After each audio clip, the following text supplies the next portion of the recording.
قلبه هوتك وقناي فوقيا فوقيا فوقيا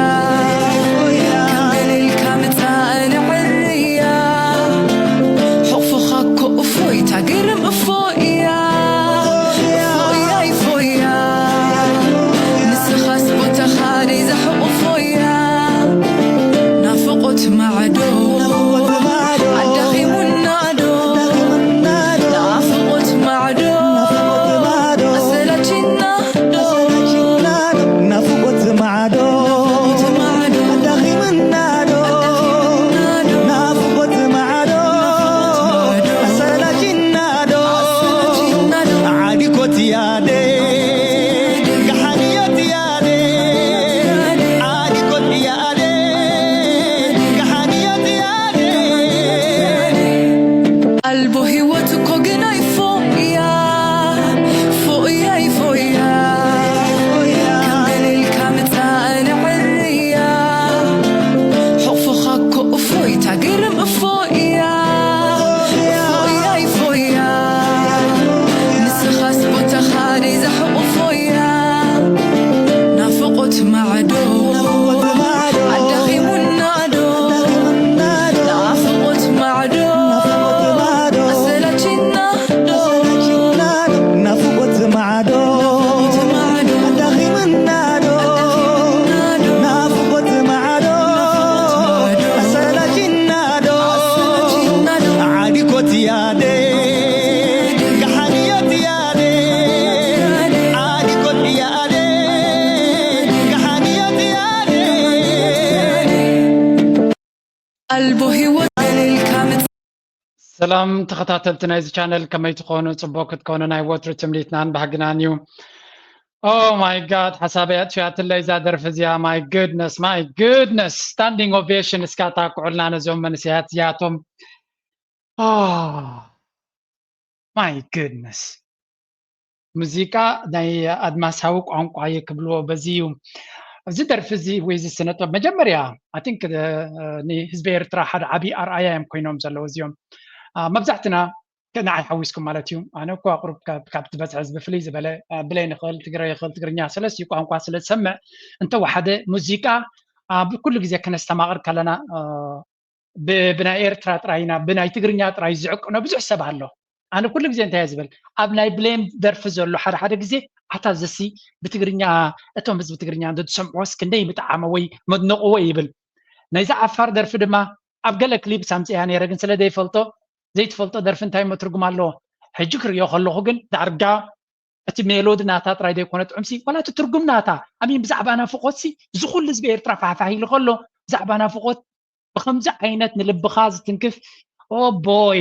እቲ ዝበለፀ ክፋሉኸ እቲ ኮምቢኔሽን ዝገበርዎ ኦ ማይ ጉድነስ ኣይ ዶንት ኖ እዞም ስነ ጥበበኛታትና ኣሽትዮም ግን ውልዶ ስነ ጥበበኛታትና ከምዚ ዓይነት ሪሚክስ ክገብሩ ብምኻሎም እዛ ሓፍትና እዛ ጓልና ኣይፈልጣን እየ ንሽማ ይትሓዙለይ ብዙሕ ኣብ ግዜ ስለ ዘይብለይ ደርፊ ኣይሰምዕን እየ ዘለኹ ብዙሕ ይኸስር ከም ዘለኹ ግን ሕጂ ተረዲእኒ ኣሎ ናይ ብሓቂ እቲ ሪሚክስ እቲ ሙዚቃ ዋህዳ እቲ ፕላስ ገለ ትብል ቻነል እዮም ገይሮማ ዘለዉ ብሪልየንት ናይ ብሓቂ ዝድነቕ ስራሕ ከምዚ ዓይነት ስራሕ ኢና እንደሊ ዘለና ኣብ መንጎ ኩናማን ምስ ትግርኛ ምስ ትግረና ሓወስካ ክግበር ዝኽእል ስራሕ ክሳዕ ክንደይ ነቲ ሃገራዊ ፍቕሪ ሓድነት ልዕሊ ኩሉ ድማ ነቲ መህብተምን ናይቲ ጥበብ ኣብ ዓፋር ዝደርፊ እዚ ስለዘይተረዳእና ዋላ እኳ እቲ ሜሎዲ ናታ ጥዕምትያ ነይራ ተደርፊ ግን ኣያያያ ኣነስ ናይ ብሓቂ ቃላት ሓፂሩኒ ኣሎ ንክገልፃ ኩላኻትኩም ድማ ፊድባክ ሃብዎ ምክንያቱ ከም ገለ ኢሉ ክበፅሖም ስለ ዝኽእል ታንኪዩ ሕጂ ናብቲ ዘይምቹእ ዝኾነ ግን ክንፈልጦ ዘለና ዜና ክንሰግር ኢና ፕሊስ ላይ ግበሩ ሼር ግበሩ ነዛ ደርፊ ግን ኣብ ዘለዎ ቻነል ኬትኩም ናይ ጆርጆ ፍሉይ ምስትምቃር ደስ ስለ ዝበለና ኢና መፂና ኢልኩም እስከ ፊድባክ ግደፉለይ ኣነ እውን ነዚኣቶም ክሕገዙ ስለ ዝደልዮም ዘለኹ ሕጂ ካብ ጥዑም ናብ ዘይጥዑም ክንሰግር ኢና ሌትስ ጎ examples. Look at Mozambique. They have this good sense of, goodwill. They allow Malawi to use their ports. Malawi is landlocked. Zimbabwe, the former Rhodesia, they are landlocked, but they use the ports in Mozambique. What is wrong if Ethiopia uses, say, Massawa and Assad to their economic benefit? What's wrong with that? I see no, except lack of goodwill. I have to be blunt now. Purposely have to be blunt. Lack of goodwill. You know, not caring for the pain of your neighbor and your brotherly, close people. Another example is መቸም እንታይ ዝብል ዘሎ እዚ ሰብ እዚ ፕሮፌሰር ብሩክ ይዝበሃል ብግልፂ ክንዛረብ ኢና ምሽፍፋን እውን ኣየድልዮን እዩ ዝብል ዘሎ ነቲ ዘረቡ ንክጥዕመሉ ድማ ማላዊ ትበሃል ሃገር ላንድ ሎክድ ኣፍሪቃዊት ሃገር እያ ብሞዛምቢክ ኣፍ ደገ ባሕሪ ትጥቀም ናይ ብሓቂ ፅቡቅ ዝኾነ ምትሕብባር ድማ እዩ ዝብል ኤርትራ ንወደባት ዓሰብን ምስዋዕን ናይ ኢትዮጵያ እንተሓበታ እንታይ ፀገም ኣሎ እንትርፈት ፅቡቅ ሰናይ ምንዮትን ፅቡቅ ተበግሶ ዘይምህላውን ብሕብር ዝበለ ድማ ፍስልና ናይ ኤርትራውያን ንኽብል እዩ ዝጥቀመሉ ዘሎ እጂ እዚ ዘረባ እዚ ምናልባት ለሚድናዮ ዘለና እንዲና ለንቀነ ክትብሉ ንትኽእሉ ኢኹም በራዮም ኮነ ሓንቲ ኣብዚ ዝሓለፈ ናይ ብልፅግና ዝተገበረ ኮንፈረንስ ኣብይ ኣሕመድ ዝተዛረቦ ዝመደቦ ዝበልዎ ከስማዓኩም እየ this is actually getting pretty serious ኣቃሊልካ ክርአ ዘይብሉ ቶፒክ ከም ዝኾነ ክንርኢ ኣለና እጂ እንታይ ዝብል ዘሎ መጀመርያ ኤርትራ ኣፍ ደገ ባሕሪ ምሳኻትኩም መጀመርያ ኤርትራ ምንግደፍዋ ጅቡቲ ተትበኩም ያለና ኣፍ ደገ ባሕሪ what's wrong with you what's wrong with Eritrea ዝብል ዘሎ what's wrong with you ኢትዮጵያ ጅቡቲ ኣፍ ደገ ባሕሪ ትበኩም ኣላ why don't you be grateful ኣፅያትኩም ያ ጅቡቲ ወደብ ሰሪሓ ዌልካም ከም ዘለኹም ተጠቀሙ ትብለኩም ኣላ ናይ ፅርግያ ናይ ትሕቲ ቅርፃን ከማ ናይ ትኸፍልዋን ኣለኹም ሚኒስትሪ ሎጂስቲክስ ናይቲ ሃገር ዓብይ ኮምፕሌን ኣርቲክል ፅሒፍ ነይሩ ኣብ ኤክስ ሓደ ግዜ እዚ ኩሉ ትዛርብዎ ዘለኹም ሓሶት እዩ ክንዱይ ትኸፍሉናን ኢኹም ንዓና እምበሺ ከማና ብዓድና ኣብ ትሕቲ ቅርፂ ናይቲ ሃገር ትፈጥርዎ ዘለኹም ተፅዕኖ ኣይትፅጉና ኣይተብሉ ብዙሕ ክሳራታት እዩ ዘለና ኢሉ መሊስሎም ነይሩ ሕራይሱ ኣብ መንጎ ጅቡትን ንሶምን ዘለዎም ካልኣርሲ ኬንያ ተፍቅደልካ ኣላ ጅቡቲ ሶማልያ ብዝደለኹም መምፁ ዘይሕጋዊ መንገዲ ጥራይ ትከተሉ ኢላትኩም ንመለስ ናብ ኤርትራ ኤርትራ ኣብ ደገ ባሕሪ ኣይትጠቀሙ ዝበለኩም ሰብ ኣሎ ድዩ ከፊልኩም ከምታ ኣብ ካልእ ዓለም ማንም ሃገራት ከፊለን ዝጥቀማሉ ከፊልኩም ተጠቀሙ እያቂኹም ትበሃሉ ዘለኹም what's wrong with that ስለምንታይ ዘይናትካ ትጥምት ስለምንታይ ዓለም ለኻዊ ሕጊ ንዓኻ ኢሉ ክጥምዘዘልካ ትደሊ 30 ዓመት ንኤርትራ ጎቢጥካ ብጥርሑ ተጠቂምካሉ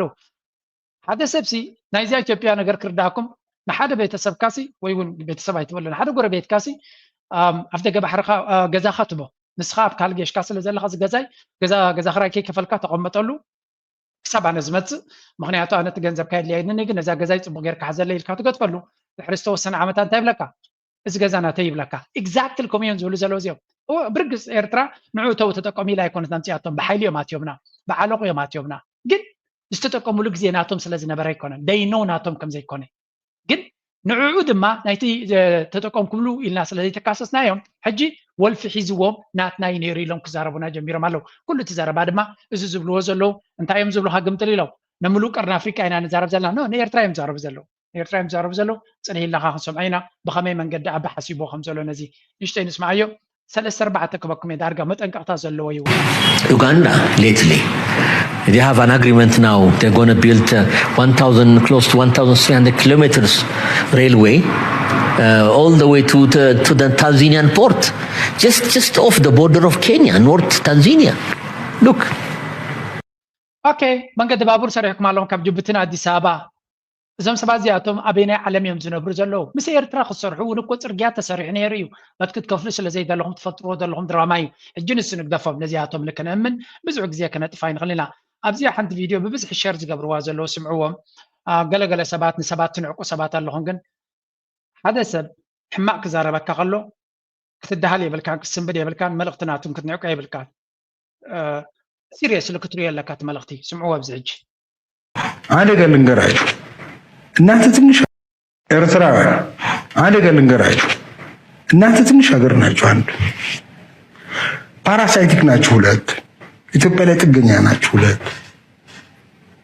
አጎቶቻችሁ አያቶቻችሁ ወደብ ብለው የገነጠሉት ወደቡን አይበሉትም አትበሉትም ይሄንን በተግባር አይታችሁታል ከኢትዮጵያ ጋር ተጣልታችሁ ምንም አትጠቅሙ ከድህነት አትወጣ እንታይ ዝብል ዘሎ ኣነው ንብዙሕ ሰብ ከቆጥዖን ፀርፀር ከብለና ይኽእል እንዲ እንታይ ዝብል ዘሎ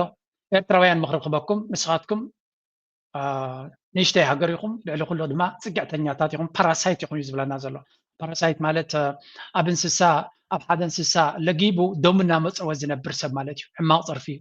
ስለዚ ሓደ ትፀርፍናቶም ምግምጣል እንድዩ ካብ ዓለም ሙሉእ እናመፀው እናለመኑን ዝነብሩ ሃገርሲ ንዓና ፓራሳይት ክብሉና መን ይሓጊዝና በይንና ህዝብና ኣብ ከርተትን ኣብ መከራን ወሪዱ ዘሎ ዓለም ሙሉእ ነፂላቶን ህዝቢ ኤርትራ ኣብ ከርተት ወሪዶም ከይኣክሎምሲ ብግምጣል ድማ ክፀርፉካ ይጅምሩ I think እቲ ፀርፍናቶም ግን ከም ኤርትራዊ ኮይኑ ክስማዓካ ዘሎ ከምቲ ዝለ ስለዘይ ማዕበልና ዩቲ ከም ዝገዘብሎም ዘሎ I mean let's take it I mean ይንዕቁና ኣለዉ ወታደራዊ ዓይኒ ከመይ ጌርና ከም ነበርኩም ፅቡቅ ጌርና ኢና ንፈልጥ ብቁጠባ ግን ከነመስክር ኣይከኣልና ቁጠባና ኣብቲ ዝግብኦ ኣይበፅሐን እገዳ ክትብል ትኽእል ኩሉ ዓይነት ምክንያታት ክትብል ትኽእል ኢኻ but fact on the ground እቲ ጭቡጥ ነገር ቁጠባና ከምቲ ዝድለ ፍሕፍሕ ኣይበለን እቲ ዝሕዝን ክፋልካ ኤርትራውያን ብሪልየንት ሰባት ክነስና ሓያላት ህዝቢ ብርቱዓት ህዝቢ ዘይንፅዓት ህዝቢ ኣብ ቁጠባ ኣይኮነን ኣብ ሃገርካ ኣብ ዓዲ ጓና ወረቐት ዘይብልካ ከለካ ዝምዕብል ህዝቢ እዩ ዘለና ስለዚ ናይ ቁጠባና ነገር ክዕረ ዘይምኽኣሉ ወይ ቁጠባና በቲ ዝተፈጠረ ፀገም ርዱእ እዩ ግን who cares ብዛዕባ ፀገምካዮ እቲ ዓለም ከምኡ እያ ትርሎሚ እዚ ኩሉ ዓለም እንታይ ድብል ኤርትራ ስለምንታይ ከም ኮይና ድኻ ሃገር እዩ ድብለካ እምበር ተኣጊዳ ይብልኒ እኮ we know the reason እቲ ፀገም እገዳ ይኹን እፅዋ ይኹን ካልእ ፀገማት ከም ዝፈጠረልና ግን ክንበራበር ክንክእል ኣለና ንብሎካ ከምኡ እዩ ኩሉ ግዜ እገዳ ከምዚ ጌርና ኢልካ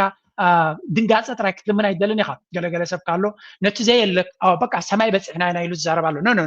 ኣይማዕበልናን ኣለና ንክንምዕብል ግን ዕድል ኣለና ክንምዕብል ኢና ግዜ ኣለና ንፅዕር ኣለና ኣነ ሓደ ሰብ እንታይ ተይልኒ እየ ዝኣምኖ ኣለና ግን ንክንምዕብል ተዓፂንና ስለ ዘሎ እምበር ክንምዕብል ንኽእል ኢና እንድሕር ኢልካ ንምሳኸ ኩሉ ፅቡቅ ኣሎ እንድሕር ኢልካ ንምሳኸ ኣለኹና ምክንያቱ ኣነ ኣብ ክውንነት ክነብር እየ ዝደሊ ኣብ ክውንነት ኤርትራ ዝጎደላ ነገራት ኣለዋ ወታደራዊ ሓይልናታ ሴኪሪቲ ናታ ኣብ ዝበለፀ ኣሎ ኤርትራ ርግኣትን ሰላምን ኣለዋ ስለዚ ርግኣትን ሰላምን ተለካ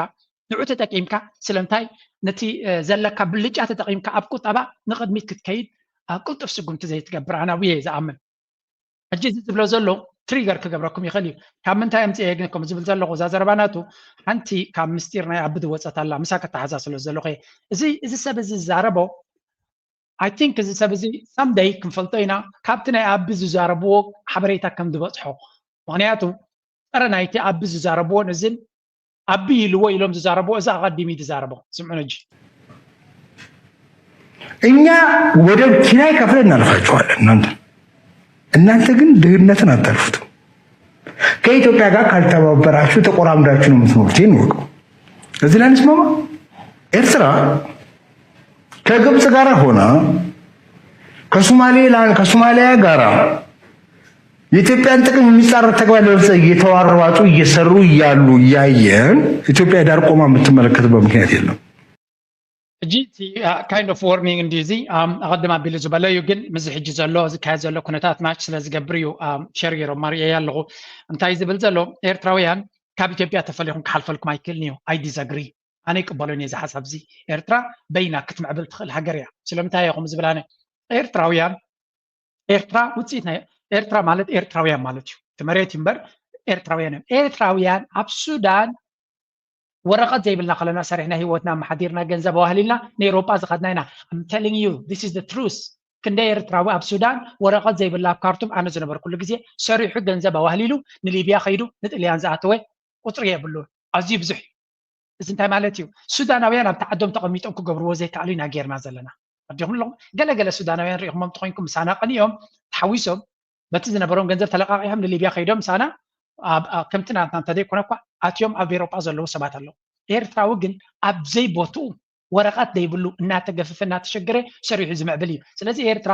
ጀነራሊ እንድሕሪ እቲ ህዝቢ ኣፍቂድካሉ ክምዕብል ዝኽእል እዩ ዕድል ጥራይ ክትከፍተሉ ኣለካ መድረክ ክትከፍተሉ ኣለካ for example ብዙሕ ሰብ ከምዚ ናይ ባንኪንግ እገዳ ናይ ስዊፍት እገዳ ኣለና ኣብ ሱዳን ከለና ባንክ ዝጥቀም ኤርትራዊ ነበረ ውሑድ እዩ ኣይፍቀደናን እዩ ነይሩ ብባንኪ ንጥቀምና ነና ኩሉ እቲ ንገብሮ ብካሽን ብጥውይውን ኣነ ትካል ነይርና ኣብ ሱዳን ኩሉ ነገር ኣብ ሕማቅ ከለኹ ከተሓዞ ስለ ዘለኹ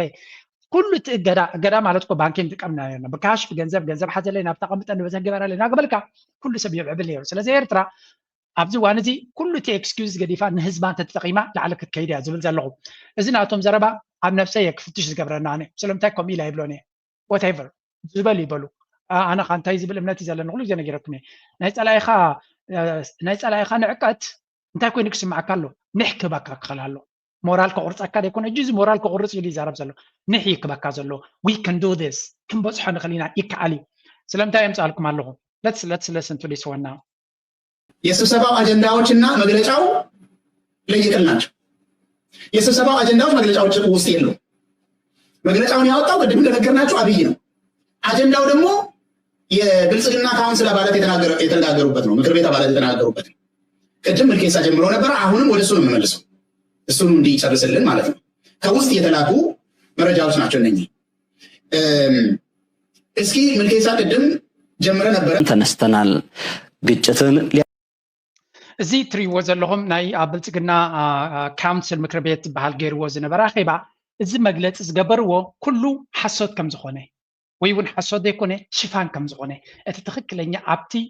ዋዕላ ዝተሳተፉ ኣጀንዳ ናቶም እንታይ ከም ዝነበረ ክልተ ኣጀንዳታት እዩ ዝብል ዘሎ ሓንቲ ኣጀንዳ ድማ ናብ ኤርትራ ትምልከት እያ ነይራ ኣብዚ ፀላእትና ታሪካውያን ፀላእትና ገለ ኢሎም ኣውፂኦሞ እቲ ሓቀኛ ዘረባ ዝነበረ ግን ኣብዚ ኣቐዲማ ኣብዚ ከስማዓኩም እየ ሕጂ እንታይ ከም ዝኾነ እንወጣበታለን ይህንን የምርጫ ማኒፌስቶ ላይ እዚሁ ላይ ላቁምና የምታክልበት ነገር ካለ ታክላለ ወደ ጂኦፖለቲካ ቀጠናዊ ፈተናዎችና እድሎች ብሎ የቀረበ መጽሐፍ እሱን ውስጥ ወደዛ ሳሌ በፊት ቀጥል መልካም ሁለተኛው ማክሰኞ የቀረበው እንዲያነቡ የተደረገው መጽሐፍ እንደ መጽሐፍ ተጠርዞ ይመጣላቸው የጂኦፖለቲካ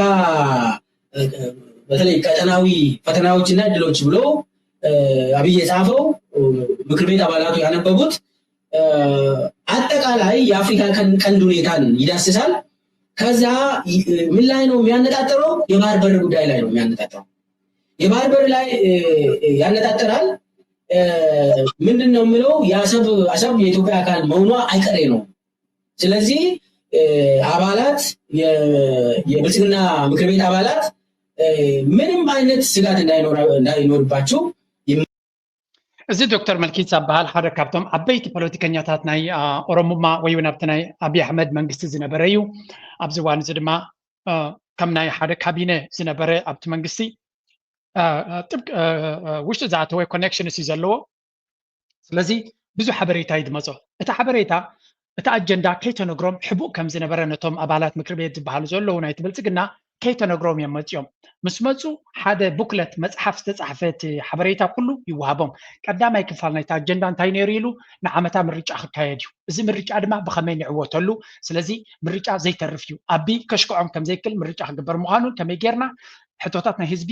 ከፊላዊ መልሲ ጌርና ክንዕወት ንኽእል ኮይኑ ንሱ ቀዳማይ እቲ ካልኣይ ክፋል ናይ ጂኦፖለቲካዊ ኩነታት ናይ ቀርኒ ኣፍሪቃ ናይ ዞባ እዩ ዝብል ብሓፈሻ ኢልዎ ቀንዲ ኣረስቲ ግን ብዛዕባ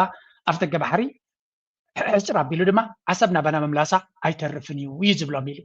ዓሰብ ንዓና ክትምለስ እያ ማንም ሰብ ኣብዚ ዘሎ ድማ ክጠራጠር የብሉን ይብሎም ብኸመይ እያ እታ ዓሰብ ክትምለስ ዝብላ ዘሎ ስምዕዎ ሕጂ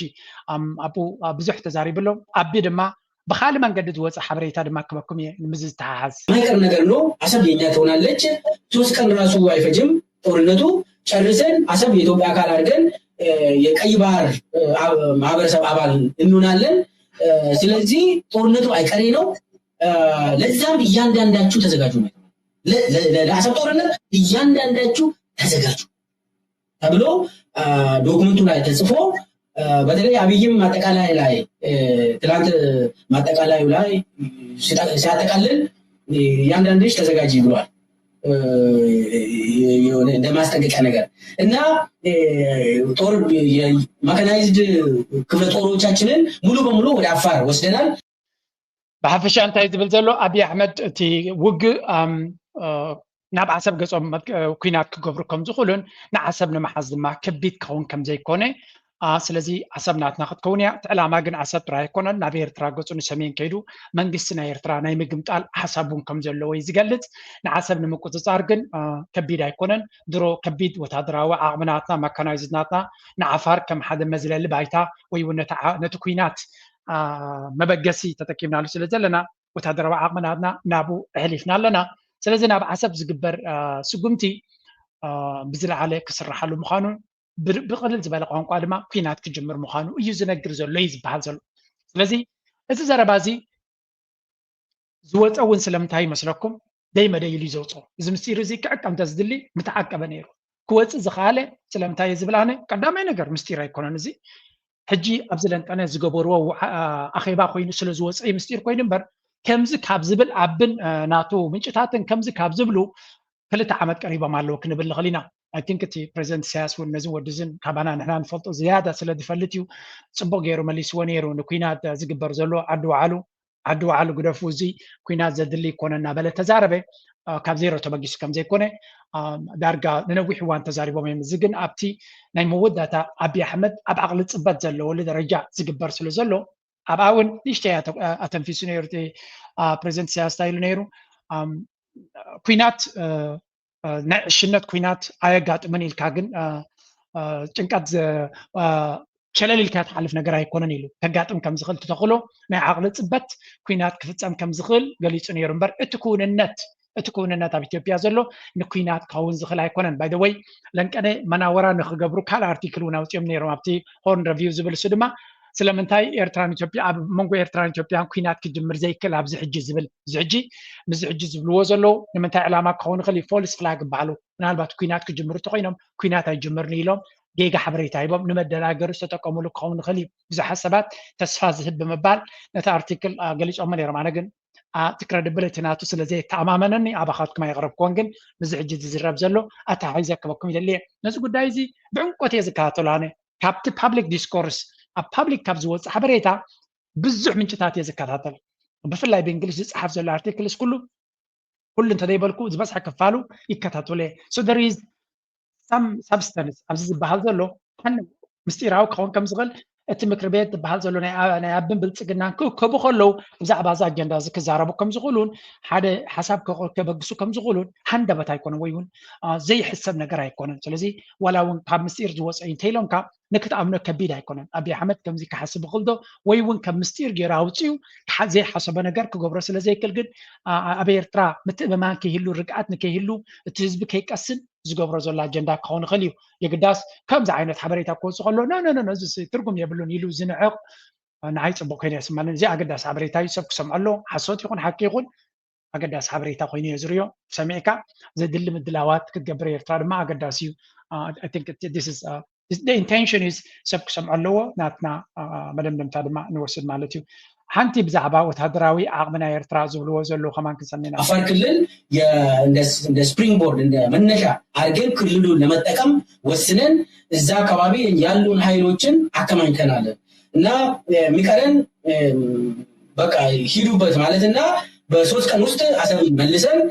ኢትዮጵያ አካል አርገን ወደ ሰሜን ኤርትራ ሁሉ የምንሄድበት እንትን አለ ብሎ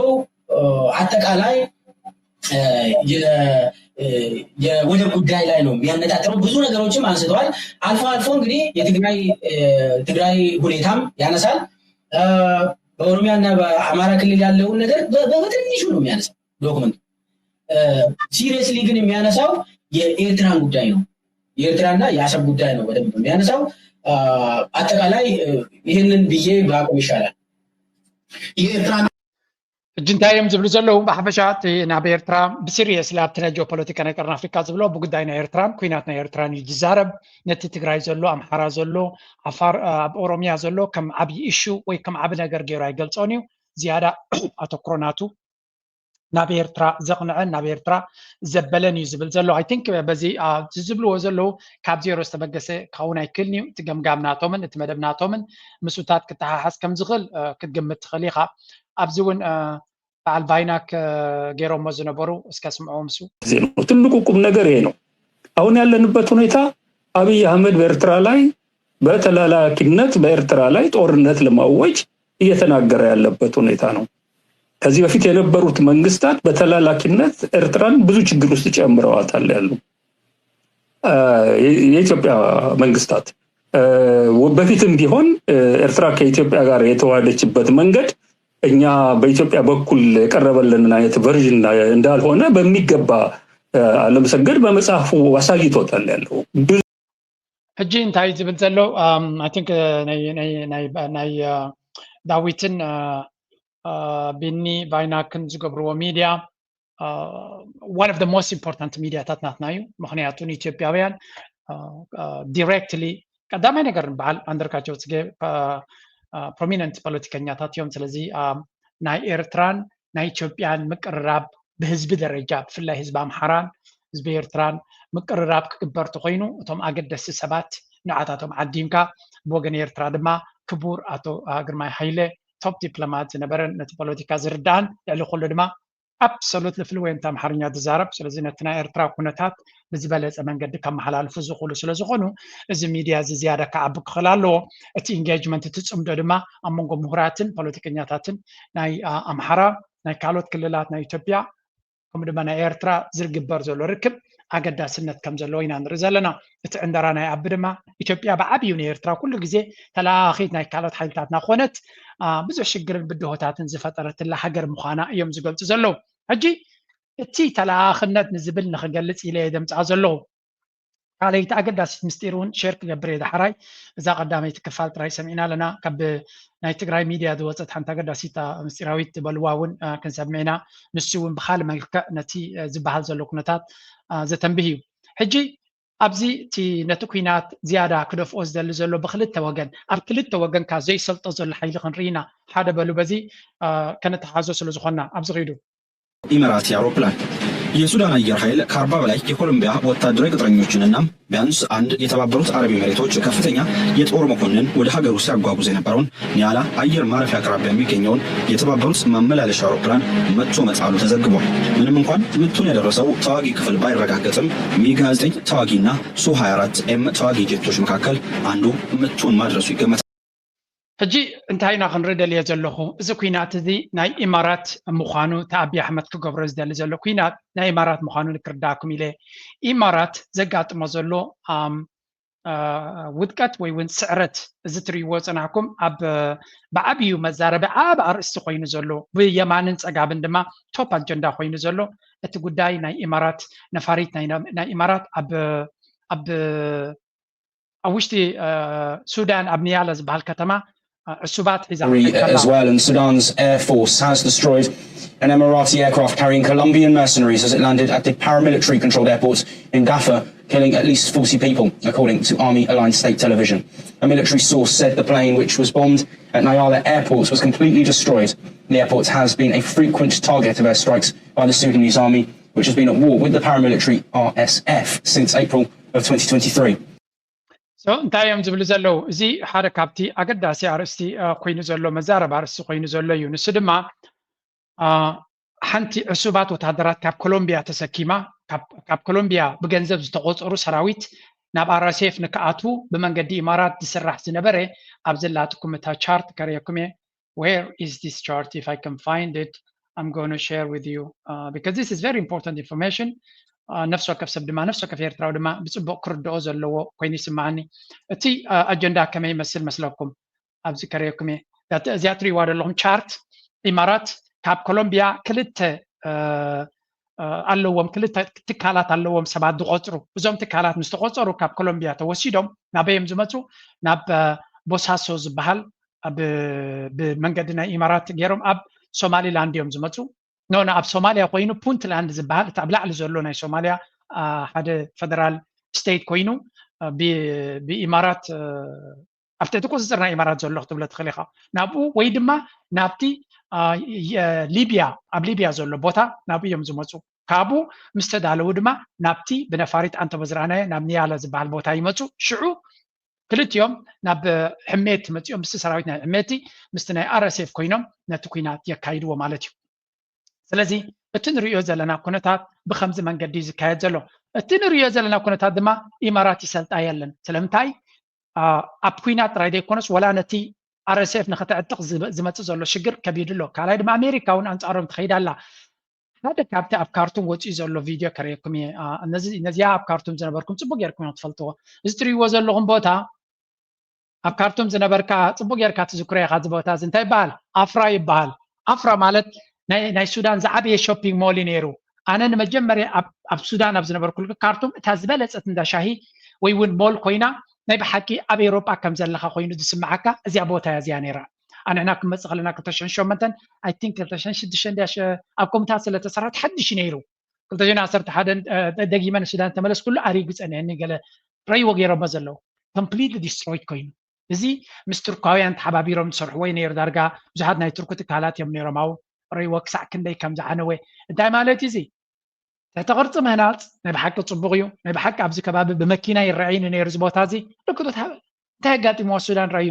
ብተደጋጋሚ ሓድነት ናይ ኤርትራ ንሓሉ ምዕባለ ከምዚ ይኸውን ማለት ኣይኮነን ምዕባለ ንደሊና ንሕና ግን ሓድነትካ ውሽጣዊ ሰላምካን ሓድነትካን ምትሓሓስካን እንተደይ ዓቂብካ ፅባሕ ንጎ ኣብ መንጎኻ ነቃዕ እንተፈጢርካ እቲ ነቃዕ ድማ ገጅፍ ተኮይኑ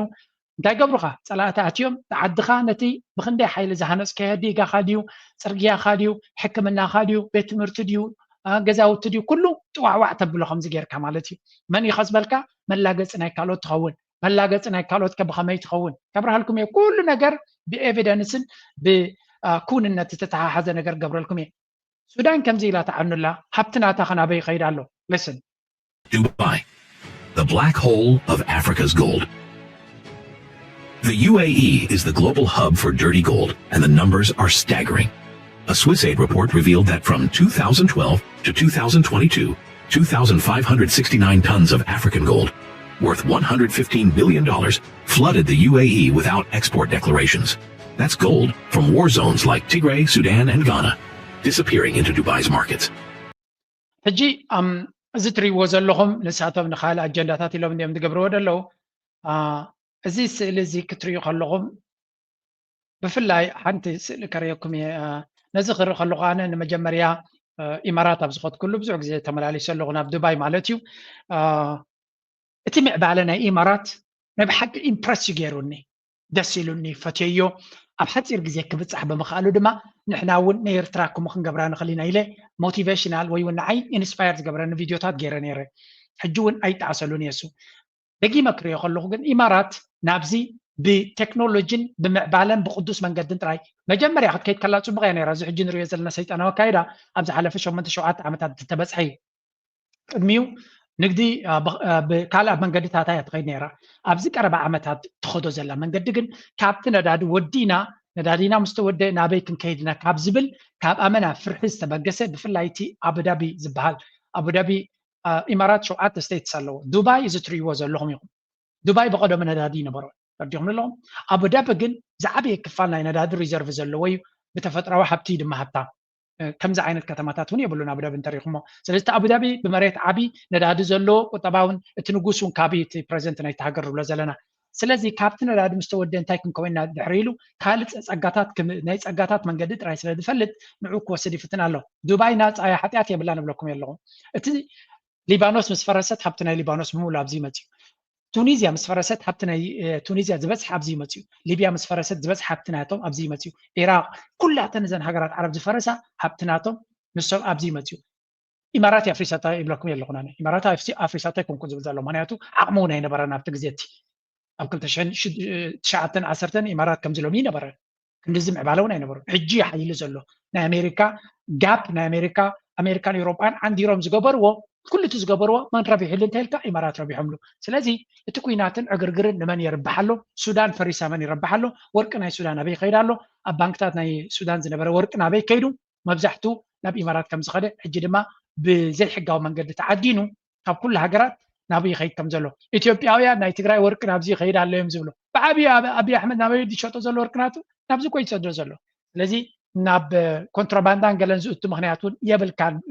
ምስለ ዘረባ ንክንዛረብ ማለት እዩ እንታይ ንክገብር ኢለ እዚ ዘምፃልኩም ዘለኹ the world is changing very very fast እዚ ኩነታት እዚ ድማ ኣስተውዒልና ክንሪኦ ክንክእል ኣለና ኢማራት ኣብ ሱዳን ትኽተሎ ዝነበረት ኩነታት ኣይሰለጣን እዩ ዝበሃል ዘሎ ኣይሰለጣን ድማ ኣብ ባይታ እውን ዝተረኣየ ነገር እዩ ስለዚ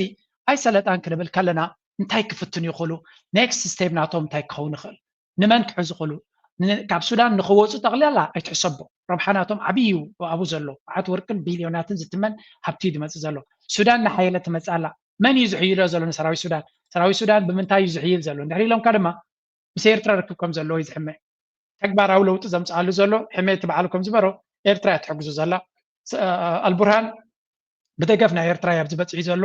ዝብል ዘረባ ኣሎ ስለዚ ኣብ ኤርትራ ዘለዎም ታርጌት ክቕይሩ ከም ዝኽእሉ ፕሬዚደንት ኢሳያስ ብግልፂ ተዛሪቡ ነይሩ ማለት እዩ እቲ ኢማራት ዝበሃል ብዙሕ ነገር ክገብር ክፍትን ከም ዝኽእል ኢትዮጵያውያን ድማ ሓንትን ደላቶም ተስፋ ንሳያ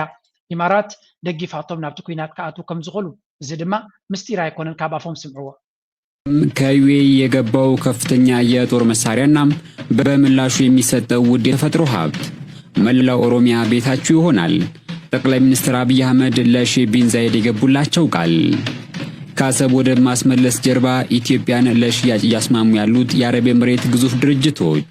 የባህር በር ጉዳይ አሁንም የብልጽግናው መንደር ትልቅ አጀንዳ ሲሆን ለቤተ መንግስቱ አለቃ ጠቅላይ ሚኒስትር አብይ አህመድ ቅርበት ያላቸው ምንጮች እንደሚሉት ከሆነ ግን አሁን የባህር በሩ ጉዳይ ባህር ተሻግሮ አቡዳቢንም ነካክቷል ሲሉ ይገልጻሉ። በርካቶች ልክ እንደ ሶማሌላንዱ የመግባቢያ ስምምነት ሁሉ ሰሞነኛው بحفش تي أبي أحمد جبرو زلو كنتات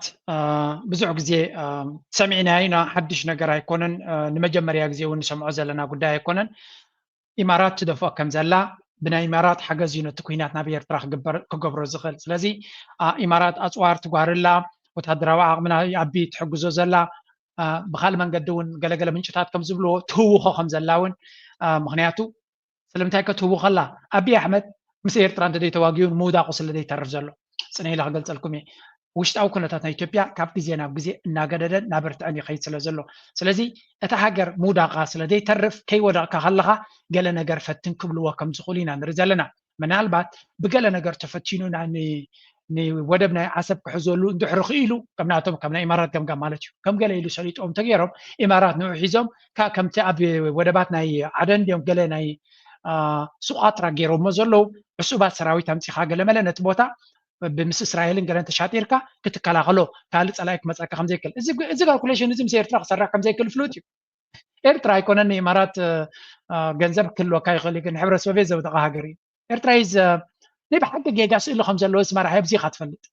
نيرترا بتزلوا وطبعا بتقل ملي عكين وازلوا إيرترا is something else and he's gonna see it دعم سيرترا وكينات ويقال جميرو بتكبر كريي صبغ نجرنات ناقل كنتاتنا عالمنا يغير سلزلي إمارات زخلوا فانتحت حسب لهم زلوا إسرائيل أقولنا سلزلي إسرائيل جن it's losing already نزع جك تحزلكم سلمتاي إيرترا advantage كلها كم زخلاب زقو دايزي مجمريا أنا كوينات هيدلني إيرترا دما زو كوينات زي نختار فلو زخل صمدوت قبر زلا وتسيتوني متسألي أبز حلم زلهم بر كجبر زخل مالته كوي كنا أبزيك كانت رالكم زلني نسأل أيها كامر أي حدا جنيا مخانن فلتنا يقداس أبك نجزي زي فكرلنا أبك نجزي نبير ترخور زي هكذا كن نجزي تهديد دي جبره أرجعهم له سلزي مجمر يوم يكونن موداتهم كأخونا يكونن أبي كوجد اللوك بحال كله ما كابز تبجسي أبز بحال أتزعج إن أبا عليها خنتاي خون تيجي زبل مدام نم تسردي بالنايكو نبي اتخا عبارات كيلو كان انت اتخا it's gonna be the same vicious circle كندي كوي ملسكو كملسنا علي ويم كابتغا كبوحاتنا على زقربان يرترا كوي نبر سورا يرترا كو مسوحات يدم قانتن كوي يسرحكو مالت هم عينت قربت زنبرو نوص حيل كلي كلني بحد خوينهم هي وات كفيلم بحد خوينهم تواغيهم كوي سبحانكو ارات كيلو اتي مسدا دلغن تاغيرنا تزخف صقمكو حبيبتين أبي أحمد وكنا ملص قاعد يحيي كجبر سفتن زلاج ولا كنا تعاهم أنت زي بلو بزو خين بتي إذا كنا تعتزي كل نجار كم تنسون زي حسبوا زي كونوا نجارات in favor نابنا إيرترا مالكعبون زك أير كنا تعطلوا كل جزية بزع بحدنا إيرترا حماق دزاربهم نزيا لزيا برسهم حزوا أفراد فلتوا السودان زنبركم لوك أفراد تداي عبك فالنا كارتم كإيربورت ناتو تمت أرض حلفوا زنبركم كم زيد مثل سلزي كينات حتحد حدنتنا كفرس دلس على تقدماي كم زي خبرنا كابزي سجدت كبرنا دلس لزغوني حدنتنا عدل تابوم تام جمريا خفت لكم درفي نا عفار ناي تقرنيان كومباين غيرم زغبر ودما لبي استنكفت نخومي مخنياتو حدنتنا تقدماي مستير كاص علنتنا هلاوينا سلازغوني اجينا بتنا عالم زينا خسغري اكزاكتلي مزي بخالق غص كريكم سلازغون people have a right of free speech. What do you have to say about that, Frank? I have to say, shut up. 2 million.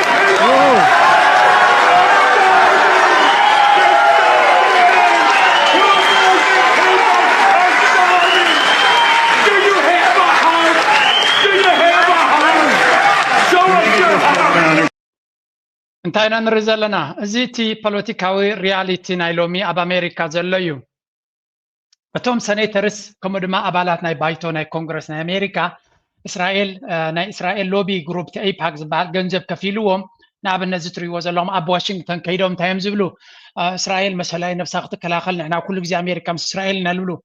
ወል ናብ ህዝቦም ምስ ተመለሱ ዝገብርዎ ዘለዉ ኣብ እስራኤል ዝግበር ዘሎ ጆኖስ ኣብ ልዕሊ ህዝቢ ቃዛ ልዕሊ 2 ሚልዮን ህዝቢ ፈለስጢን ወይ ኣብ ቃዛ ዘሎ ህዝቢ ፈለስጢን ዝግበር ዘሎ ከመይ ገይሩ ትሕልናኻ ገይረልካ ከመይ ጌርካ ኩሎም ፖለቲከኛታት ናይ ኣሜሪካ ዘጋጥሞም ዘሎ እዩ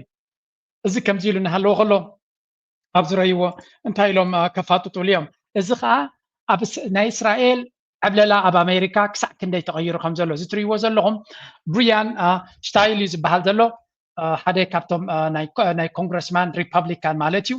ዊስካዝን ዝበሃል ስቴት ካብ እዩ ኣብ ህዝቢ ነቶም ዝመረፅዎ ቦታ ምስ ከደ ከመይ ገይሮም የዋርድዎ እዚ ሰብ እዚ ክንደይ ወሲዱ ነይሩ ገንዘብ መሲልኩም ኣብዚ ጠቂሶም ኣለዉ ክንደይ ገንዘብ ወሲዱ ከም ዝነበረ ከረየኩም እየ ከመይ ገይሩ እስራኤል ነቲ ኣሜሪካ ተቆፃፂርዎ ከም ዘሎ ዋላ እኳ እቲ ህዝቢ ብሕርቃን ዝዛረቦ ዘሎ ካብ ዜሮ ተበጊሱ ይኮነን ትሪእዎ ኣለኹም 130,000 ተኸፊሉ በቲ ኤፓክ ዝበሃል ፓርቲ ንእስራኤል ንረብሓ ናይ እስራኤል እምበር ንረብሓ ናይ ኣሜሪካን ህዝቢ ኣሜሪካን ንኸይሰርሕ ቀዳምነት ንረብሓ ናይ እስራኤል እዩ ዝሰርሕ ትሪእዎ ዘለኹም ኣብ ዋሽንግተን ከይዶም መጀመርያ ህዝቢ ክመርፆም ከሎ ንህዝበይ ከገልግል ሕጆኹም ናትኩም ረብሓ ንቅድሚት ክገብር ቀንዲ ንዓኹም እየ ክሰርሕ ናበልካ ትምረፅ ምስ ተመረፅካ ረብሓ ናይ እስራኤል ጥራይ ተቐድም ህዝብኻ ህዝቢ ኣሜሪካ ድማ እጂ እንታይ ኢሎም እስከ ከጋልፅዎ እዮም ረዩ This is a very, very interesting time. So I want to have you address the question that was shouted about the starving children in Gaza. ብዛዕባ ተዓዊሉ ክሳብ ልቢ ዝትኳዝ ዝሓተተካ ብጥሜትን ብስእነት መግብን ዝሞቱ ዘለዉ ህፃናትን ሰባትን ኣብ ቃዛ እቲ ሕቶ ትመልሶ ትብለላ ረእይዎ ትገፁን ገለመልን እዚኦም ሰብ እዚኦም ብፍጹም ናይ ሰብ መንፈስ ዘይብሎም ብገንዘብ ዝተገዙ ፖለቲከኛታት እዚ ድማ እቲ ዲሞክራሲ ናይ ኣሜሪካ ከምዚ ዓይነት ዲሞክራሲ ንናይ ኣሜሪካ ዲሞክራሲ ብገንዘብ ክትገዝኦ ከም ትኽእል ካብ ኣሜሪካ ቁፅሪ ሓደ ዝዓበየ ቁጠባ ናይ ዓለም ኢና ንብል ዘለና ኣብ ዓለም ዝዓበየ ቁጠባ ብገንዘብ ከም ዝግዛእ ኢና ንርኢ ዘለና ዲሞክራሲ ኢማጂን ኣብ ኣሜሪካ ዘሎ ፖለቲካ ብገንዘብ ክትገዝኦ ትኽእል ተኮይንካ ኣብ ኢትዮጵያ ዘሎ መንግስቲ ኣብ ኬንያ ዘሎ መንግስቲ ኣብ ሱዳን ዘሎ መንግስቲ ንክትገዝኦ ክንምንታይ ይሓስር ብዙሕ ገንዘብ ኣየድልየካን just I don't know 100,000 كمان يدليكاني مغنياتو 10,000 نحن ፖለቲከኛ ይብካ ድሌትካ ክትሳልጥ ትኽእል ኣብ ኣፍሪካ ንሪኦ ዘለና እቲ ዲሞክራሲ ዝበሃል ስለምንታይ ከም ዝፈትዎ ዲሞክራሲ ሕማቕ ማለት ኣይኮነን ግን ክፉት ዲሞክራሲ ዝደልይዎ ስለምንታይ ከም ድሌቶም ነቲ ፖለቲካ ማኒፑሌት ክገብርዎ ስለ ዝደልዩ ረይዎ ኣብ ነፍሶም ዘጋጠመ እዚ Israel has a right to defend itself.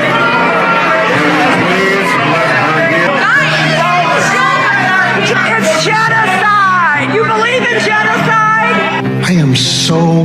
disappointed. I am so disappointed in how you represent us. I don't think you're the right fit for us anymore.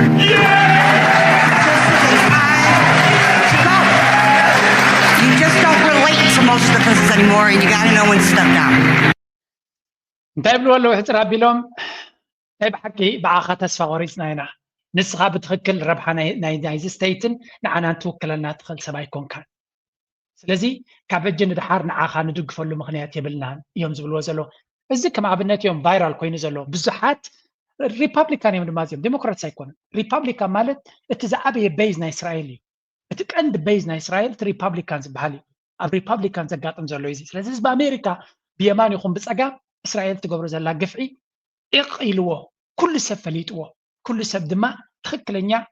መርገፅ ሒዙ ኣሎ ሕጂ እቲ ፖለቲካ ገዚኦም መስሎ ዘሎ ብገንዘብ እቶም ተመሪፆም ዘሎ ትራምን ጉጅሉውን ዝገብርዎ ዘሎ ድራማ ንርኢ ኣለና እቲ ሓቂ ግን እቲ ህዝቢ ተበፂሕዎ ኣሎ ከመይ ጌርካ ነቲ ሲስተም ትቕይሮ ከቢድ እዩ ክትቅይሮ ይትኽእል ኢኻ ናይ ኣሜሪካ ሓንሳብ ምሳታ ካየቲ ኩነታት ክትቅይሮ ይትኽእል ኢኻ ምክንያቱ ኣብ ኩሉ ፀቅዒ ሕጂ ካልኦት ክመፁ እዮም ነዚ ክትኩ ኢሎም ክመፁ እዮም ገንዘብ ካብ መርዚ ስለ ዝኾነ እቲ ንዑ ዝትክኢሉ ዝመፅእ ምስ እስራኤል ኣይሰርሕን እየ ክብል ግን ኣብ ብገለ ገይሮም ከኣትዎ እዮም ምስኦም ኮይኑ ክሰርሕ እዩ መሪፅካ ኣሚንካ ትሰዶም ኣብ ዋሽንግተን ምስ ከዱ ይጠልሙኻ ከምኡ እቲ ህዝቢ ኣሜሪካ ዳትስ ዋይ ሉክ ኣት ዲስ እዚ ሰብ እዚ እቲ ህዝቢ ኣሜሪካ ረብሓ ናይዚ ህዝቢ እዚ ኣይግደስብሉን እዮም እዚ ፊልም ናይ ሆሊውድ ከይመስለኩም እዚ ኣብ ፊላደልፊያ ዝበሃል ስቴት ናይ ኣሜሪካ ዘጋጥም ዘሎ እዩ ብእልፊ ሓሺሽን ብገለ ነቲ ህዝቢ ዝፅሊ ዘሎ ወይ ከዓ ገለ ታሽሙ ዝገብር ዘሎ ከይመስለኩም ሜዲቴሽን ዝገብር ዘሎ ከይመስለኩም እዚ ህዝቢ ኣሜሪካ እዩ أمريكا بزباي تقدسنيا بسباي تقدسنيا نيوكرين انتاي كب نسرائيل انتاي كب كوينات أبي كأتو بخما يحوكن سحتر تدي كوينو يلا نبت بوليتيكا الزن ودزنا إسرائيل زلوت أقام ناتسأل ناتفلت مسكادجن تكون الناس نبلو زلنا كاب جزينا بجزي كغير خلي تكون الناس نبلو زلنا نزل لنا رزلنا هنا أمريكا بزباي تقدسها يكون تنك بهالكله كاب تسلس تبجسي يكون كاب كون الناس تبجسي سلزي إسرائيل تقبر زنبرت عندها تعبيت كاب جزينا بجزي نتغير له زخل مدرخ نعتنا نخيد لنا إذا دما صبغ مدرخ تراي زبلانه إسرائيل بفلاي نتنياهو زبهال نسوز مرحزلو أمانة بتعبيد تبعت بارتي كابسلت أنت تقلبو إسرائيل بس ما أمزبل بس ما أم كبلا زغل بوليتيكاوي مرحنتك ما تأي خلخوني بس ما أمزبل ويكا بسم الله زبل بناتهم بنا يهود صلوا دماناتهم زغيرو قداينا تطرح زقبر أبكال هاجر زغورو زلو أبقربابتنا أبكال علامات زغورو زلو عندنا قريفو قداي زقبر من قصة تمتيو نعلمنا سلامي إمارات بحال دما ضد إسرائيل قدايك تقبروا اللي جمرت إمارات عبي شجر كقات ماي مغنيات الشفان ناتاي زغلو أكبابينا يخون أبكال عالم دم حزبنا نهزب بفلاينة حجرات السلام تعنوان زلا شفاننا إسرائيل سلازلوا دقفنا إسرائيل سلازلوا بو من قد دما أمريكا دقف سلازلوا The Security Council on the situation in Gaza. We condemn the government of Israel's decision to further expand its military operations in Gaza. This plan risks violating international humanitarian law. We call on Israel to urgently reverse this decision and not to implement it. Security Council دما كم تريوا زلهم من إسرائيل أنت أرايز زارب زلو إسرائيل زي كم زيلو نبني غازا ملو نخطر نف نملع عالم نعيقة على الدهون تفلتي لان حق عالم تعيسى قبل الغازا زسكح كحمد كعتي جميرا الله هذا كابتس جبرتو نهال الجزيرة غازيتنيا مسكروناتو مستناتو دقفتناتو باسك من قد خمس قتلته أبز كم تونت كان ليس أجمع سلسلة فترة ليك قلت لك ما يكلني بحق الزحزن تريي تغير زلو BBC يكون CNN بزعبوي زارب اللو بات again I mean إسرائيل تقبر زلات أحسد بزعبا human rights كزاربتي UN كتسمع خلهم نابا إيرترا قوسو كزارب كله سمع خلهم ندريد مساك إيرترا زعر نجار ويون زقود لا نجار يلا نبلي اللهون الله يا بيرترا كأرزلو اتساقم جد اتتكالتي أبكد مع عالمنا أبكد مع كاميران هلكيت نزفت أمزلو منجستي سقمتك وس زي كعله ويون زخانة نجار كبر زي كعله كسب لومي زخانة يخون إجراب عليك وسن زي كعله قبل البالي إرتراقن كل جزء شجر مسفترن نعمتات مسساقياني نتاجر سلزي كتري وزل لكم everything كابي UN وزل لكم نتات أبزو وانزل مجمريا UN يكون كال علامات نتوك دايتي بقلت كزارب على جميران الله بفلاي بوغن أمريكا تبقي سزل لكم نتات حزب أمريكا تبصح وزل درجة أتكندن أقداسن نزناي بنيامين نتنياهون ناتو بارتن عند راد فترة زل بإسرائيل مكتوب خونز غليو controlling our government. So no, the answer is no. Trump is powerless against him. We haven't had, I don't think we've been a sovereign nation since they shot JFK. And when I say they, it's like people online say, what do you mean by they? I'm talking about Israel. I don't want you guys to read between, I'm talking about Israel. So let's stop making that a taboo subject because they've gone mask down. Everything they're doing is demonic. I want nothing to do with it. I will never support Israel into the future after what they've done to these children. The starvation campaign. I don't care. I do not. Zatri was a lochum. كندس أونيا تبال أونسيا تبال ما تشم بس حسب إسرائيليين قتلوا يقول يوم يزبل أنا وني فرح الله أما أنا فرح الله سبيع مغنياتو إسرائيل كم حسب تتقفوا الزنبرت أبزوا أنا زين قدامي تسأل عيتناتو هذا كابتي أبز بأمريكا زل على تسأل عنك نكلوا زجبرت هلا كندس أونسيا تجمع الله بس إسرائيليين تسرحنا ربين شابيرو قال زبالو مساتهم يا ديلي وايرز بالو يا سرحنا راكاو سيجوا ما تكوناتنا كوناتات مزجمرة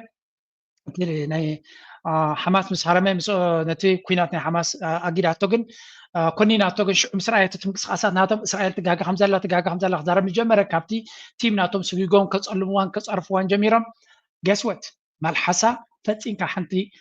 حرقرق تبل قال دي توت ازيا تبع صلاميا برغت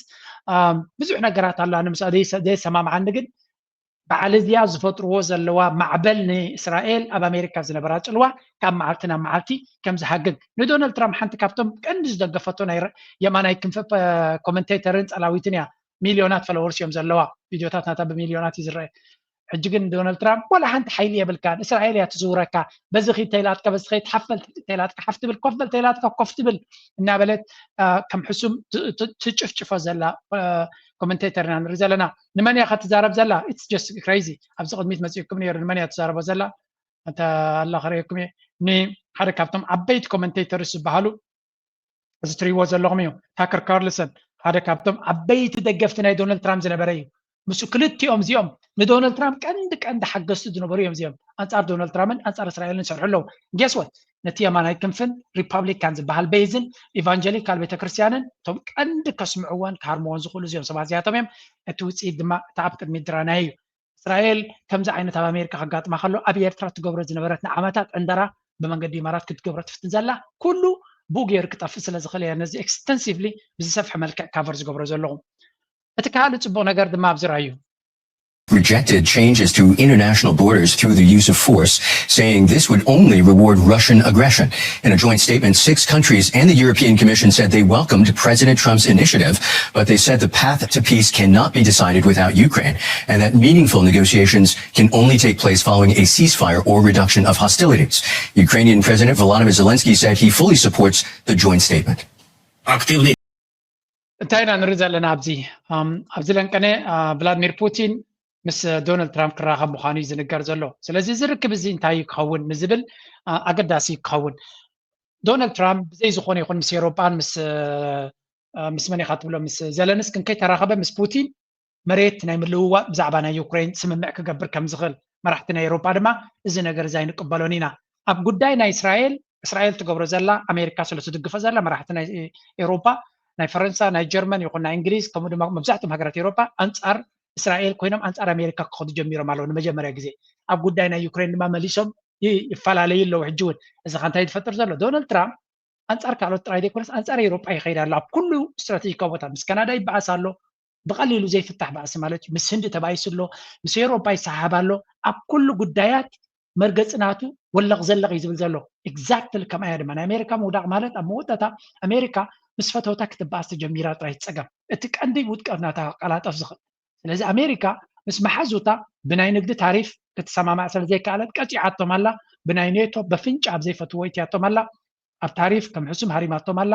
ሕጂ ድማ ኣብ ጉዳይ ናይ ዩክሬን ድማ አንጻሮም ንዓታቶም ከይተወከሰት ወይ ንዖም ዘይሕጉስ ትገብር ኣላ ኣብ ጉዳይ ናይ ቐዛ ኣብ እስራኤል ተፈላለዮም ኣለው ኣብ ጉዳይ ናይ ካልእ እውን እናተፈላለዩ ይመፁ ኣለው እዚ ድማ ነቲ ኣሜሪካ ነቲ ወገና ብዙሓት ሃገራት ኣብ ጎና ጌራ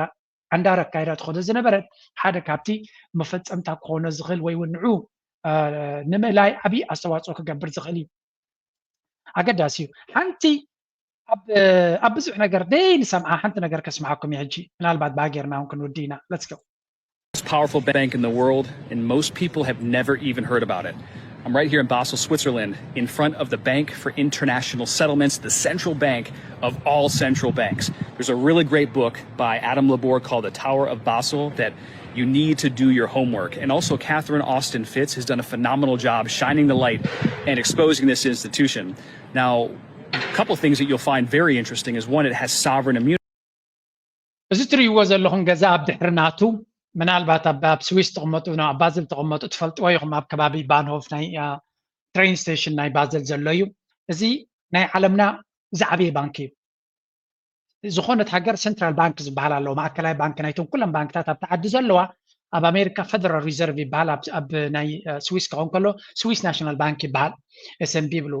ይብልዎ ኣብዚ ማለት እዩ ኣብ ኤውሮጳ ክኾን ከሎ ናይ ኢሮፒያን ሴንትራል ባንክ ይበሃል ኣብ ዩኬ ከምኡ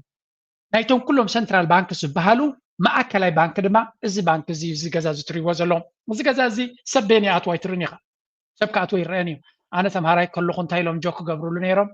እታ ናብኡ ትወስድ ማዓፆሲ ኣብ ዙሪክ እያ ዘላ እዮም ዝብልዋ ነይሮም ካብ ዙሪክ ሓንቲ ማዓፆ ኣላ ብኣምሳታኻ ብባቡር ጌርካ ልክዕ በዚ ትሕቲ እዚ ኢኻ ትወፅእ ገለ ኢሎም ጆክ ገብሩ ነይሮም because this is a very very important bank ኣብ ስዊስ ከዓ ይፍለጥን እዩ ዳርጋ ኣብ ባዘል ውሑድ ሰብ እዩ ዝፈልጦ ነዚ ኣብ ፋይናንስ ሴክተር ገለ ዝመላለስ ዘይኮይኑ ብቐረባ ዝፈልጦ ሰብ ኣይኮነ ፍኮርስ ብዘረባ እንታይ እዩ ዝገዛ ኢልካ ክሰምዖ ትኽእል ኢኻ ባንክ ኦፍ ኢንተርናሽናል ሪሰትልመንት እዩ ዝበሃል ስለዚ ስዊስ ኣብ ናይ ባንኪንግ ሴክተር ባንክታት ናይ ስዊስ ሓያላ ጥራይ ስለዝኾኑ ጥራይ ዘይኮነ ናይ ዓለም ዓበይቲ ባንክታት ኣብ ውሽጢ ስዊስ ስለ ዘለዉ ሓደ ካብቶም ኣገደስቲ እዩ if you didn't know now you know ይብሉ ስለዚ እዚ ባንክ እዚ ቶም ደይ ትፈልጥዋ ካቢናይ ቦታ ኤግዛክትሊ ቀዲሕዋ ኣለዎ ኣነ ፅቡቅ ገይረ ፈልጣ ምክንያቱ ተምሃራይ ከለኹ በታ ኣብ ደጊኣ ይሓልፍ ስለ ዝነበርኩ ብሽክሌታ ማለት እዩ ሶ ንግረ መንገድኹም ክትፈልጥዎ ኣብ ስዊስ ባንኪንግ ክብሉ ከለዉ ባንክታት ናይ ስዊስ ጥራይ ዘይኮነስ ናይ ዓለም ዓበይቲ ባንክታት ኣብ ውሽጡ ስለ ዘለዉ እዮም ናይ መወዳእታ ቶፒክ ናተይ ካብዚ ከይሰገርኩ ከለዉ እዚኣ $206 billion being moved into Bitcoin this year. And if we see this acceleration or the same pace basically until year end, that would be another 140 billion. And that would get us to 142,000, which is sort of like the most realistic price target right now. And anything really beyond that, for example, if we want to project a price target of 170, this would really demand re-acceleration of like 150. ቢትኮይን ክሪፕቶ ስታክ ማርኬት መቸም ናይ ሎሚ ኣብ ዘበነ ዶናልድ ትራምፕ ቀንዲ ኣዛረብታ ርስታት እዮም ኢንቨስት ግበሩ ንላዕሊ ክኸይድ ምዃኑ ዝንገር ዘሎ ገሊኦም 140 ክትበፅሕ ይብሉና ኣለዉ ገሊኦም 170 ገሊኦም 800,000 ገሊኦም 500,000 ገሊኦም 1 ሚልዮን ገሊኦም 20 ሚልዮን ክትበፅሕ ይብሉና ኣለዉ ኣብ ክንደይ ዓመታት ከከምናቶም ኩነታት ኩሉ እዚ ነገር እዚ ድማ ንእሽተይ ነገር ዋላ 50 ቅርሺ ክትከስርዋ ትኽእሉ ጠፊኣትኩም ክትርስዕዋ ትኽእሉ ክትገብሩ ኣለኩም لكل جن بوحس من جدي قد ما حمشت عمت كفيلة نيرة حدا سد ويل اللي جله حصوتي سرقونكم يوم بزح عندكم كم تعرفوا ليز اللهم نقول لكم بزغ من لسالكم إليه نسخاتكم فليتكم بتعمى معنا من جد تديك كفيتكم مو تسرق إيزا لا تجنزب إنفست يقبروا لكم نخطوا وقف فلدوا لكم زلوا دماغ سرقهم دليل يوم سلازي بعالكم كتقبروا تدخلوا تخينكم بوحس من جد قبروا دقفناتنا تدليكم أبتناتنا برنامج تو نزك ريتو حماق يوسخاكو قال ما لا تقولون سبات لهم امين ريتو مي اي ريسبكت ذات انا قل بعلي بزح ربح حسل زرحب كله بزح مسايز غدا دما بزز ربح زلو سلا دفلت نعي تدي امينكم تعداغا خيتكم تشغبروا قد مالت عامه بين يرو لو ما بي يالو 19 يورو 220 شحن حربس يحسي جينا سكامي تبلون انت لهم قد لك بلا كاي دخل نسخه زغبر كابل كان زحس كابل كان زغبر كوصيت يبل كان تزارب لغن حنا قل كاب اب قطبانا عدلو تنصينا لنا بحج دما كاب 220 240 كيدي عند حريلومنا دما زبلت عبيت كنقبرينا كاب 10 شح نا 220 شح كتبصح كلا زرع اناسي كاب 220 شح نا 240 شح ايتبصح هنا الك خط مننا ويكت مننا يتغلني غي نسخه بتيورت زارب لغنا براكتس اب قطبانا نريو زلنا سلازغونه I'm very passionate نزيات راي نزاز ربازيات راي كسم إلهم أبزر channel زمتو سبات الله شعب شاي تمارو نتوقع داي دما أب active investment زلو سلازي كابتم عبيت كيلاتات دما عبريتاك وكم يدلي حجي أب أزيو أجد داسي نايزوبانا عبريتاك عبتي مستروزي بزقاتام زي خزاروان نادوت لو زازر ربازيات سمعوا كابتا أنت بو جمرنا أجد داسي نتبيات حد مستروزي بزقاتام زي خزاروان نادوت لو أودينس قلت اللي خونا حدش نجار مالتي أبز حلف السمون حد الشمت التوها ومستوات ويقع الشمت زي كونس أسايمنت بابي أحمد استوها ومستوات له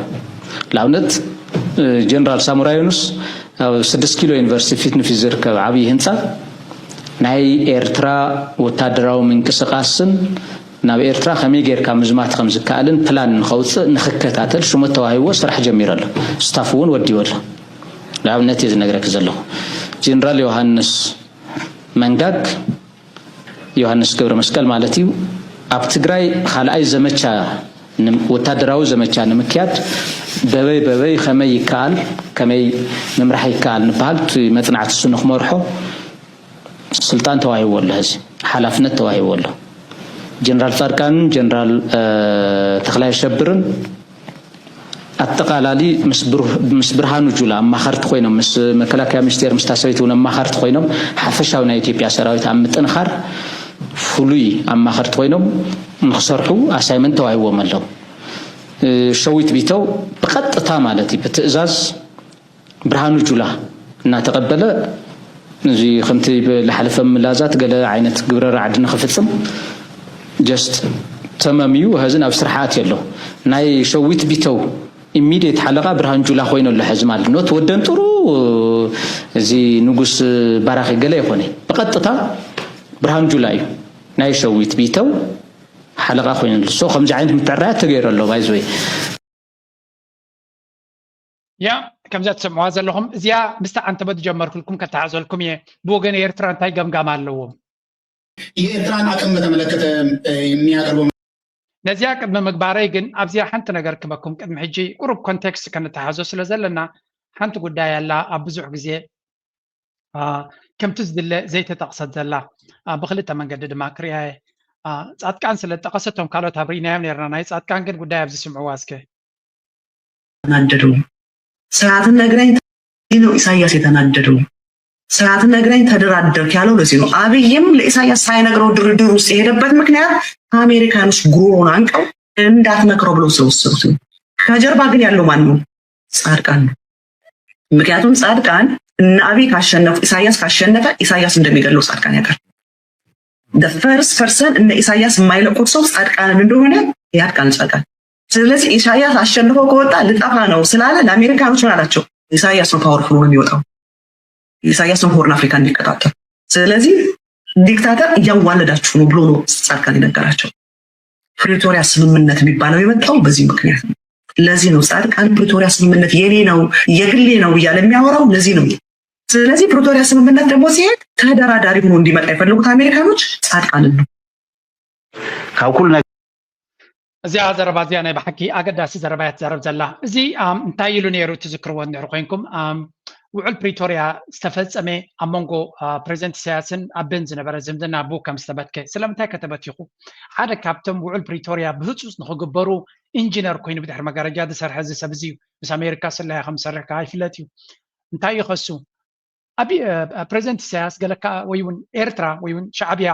ቀንዲ ካብ መራሕቲ ናይ ህወሓት ዝደልዮም ተኣልዮም ክፅንፅሎም ዝደልዮም ሓደ ሱዝ ምዃኑ እያ ትነግር ዘላ እሽ ካብ ሻዕብያ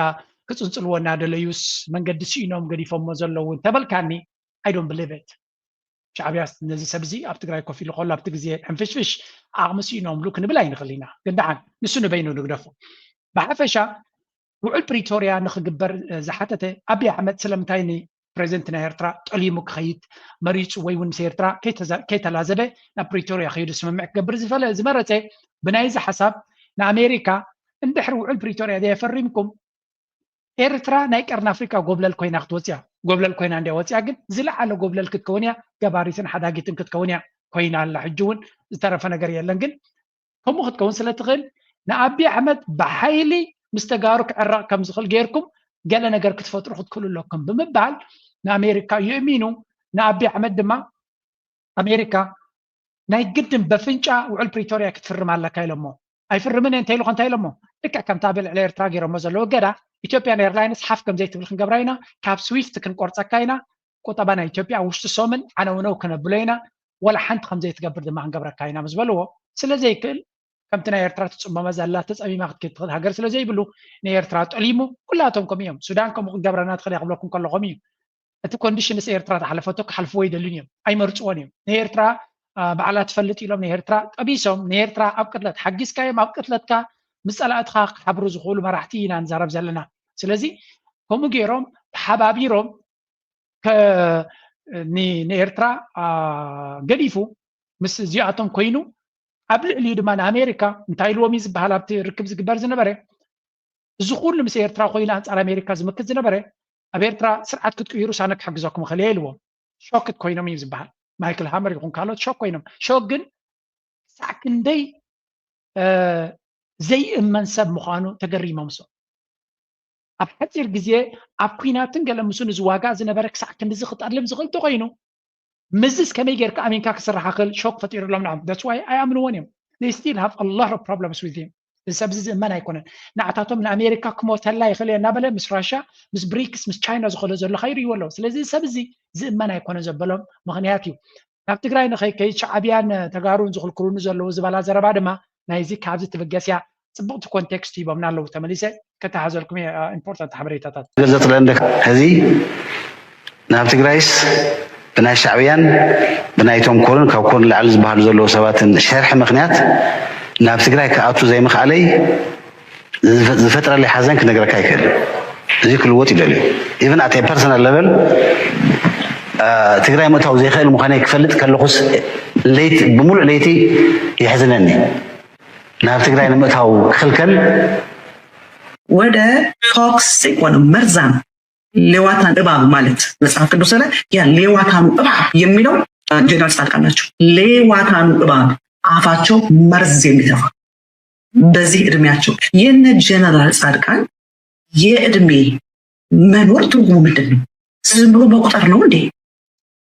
كم نريو زلنا نزي سبزي زغدا فتلي بلان مرزام ابغليو دما سباي دي ولا سباي تقمان زطراتري سباي كبلاي كلني مغنياتو حمين عينت سبايتي كحمز وعل تنقل كزرز خل اب اورغانوس تصيقلو سبات يوم زبلو زلو يمانن صغامن ابي احمد جن كمز عينت ناي تግራይ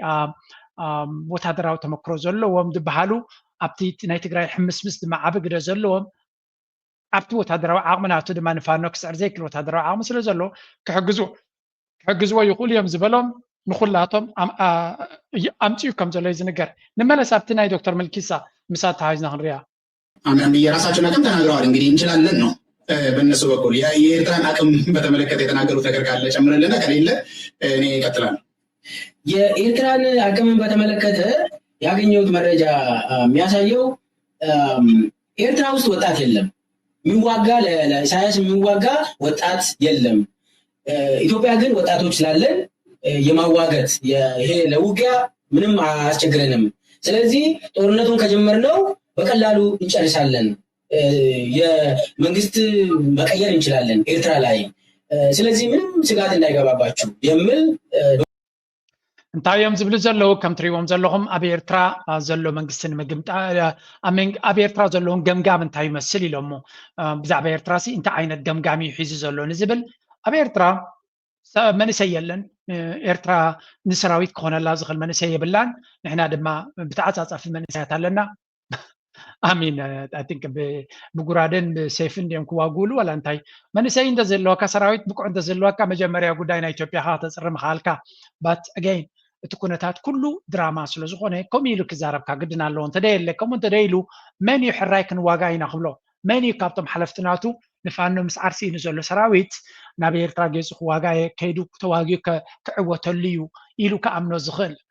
ስለዚ ንሪኦ ዘለና ኢትዮጵያ ኣብይ ኣሕመድ ንባዕሉ ኣብ ሽግር ወዲቑ ዝገብሮ ዘሎ ኩነታት ምዃኑን ስለዚ ናብ ኤርትራ እንገብሮ ኩናት ብዙሕ ሰብ ብማዕበል ዘለዎ ብዙሕ ሰብ ተጠቒምካ ዘለዎ ኣፅዋራት ተጠቒሙ ክገብሮ ዝኽእል ፈተነ ክኸውን ከም ዝኽእል ኢና ንርኢ ዘለና እቲ ዝበለፀ ክፋልናቱ ግን ነዚያ ኣብ መንጎ ክመልሰልኩም እየ ምስቲ ናይ ትግራይ ዝገብርዎ ዘሎ ኣተሓሒዝና ክንሪኦ ከለና ትርጉም ዘለዎ ኦሮሞ ክሻብ ህዝቢ ትግራይ ንምውራድ ጠጠው ዝበለሉ ስትራቴጂክ ኣምቢጊቲ ስለ ዝገጠሞ እዩ ኣብ መንጎ ኤርትራን ኣብ መንጎ ትግራይን ዝተገበረ ርክብ ናበይ ክውስን ከም ዘለዎ እንታይ ከይፈጥር ከም ዝኽእል ስለዚ ውግእ እውን ተኸላኺሉ እዩ ባይዘ እቲ ዝግበር ዘሎ ብቐፃሊ እንታይ ይኹን ካልእ ዘረባ ኮይኑ ግን በቶም ካልእ ዝብልዎ ኣይኮነን ደው ኢሉ ንክሓስብ ተገይሩ እዩ ምክንያቱ ኩልኩም ከም ትፈልጥዎ መንግስቲ ብልፅግና ኦሮሞ ናይ መጀመርያ ሕቱ ዝነበረ ኣብ ሲሸልስ ዝነበረ ማለት እዩ ሓበሬታ ዘለኩም ሰባት ናይ መጀመርያ ሕቱ ንሕና እውን ብዘይሓሰብናዮ መንገዲ መንግስቲ ኤርትራ ወዲእኩም ይቀትልኩም ጨፍጭፍኩም ሓዚና ኢና ብጣዕሚ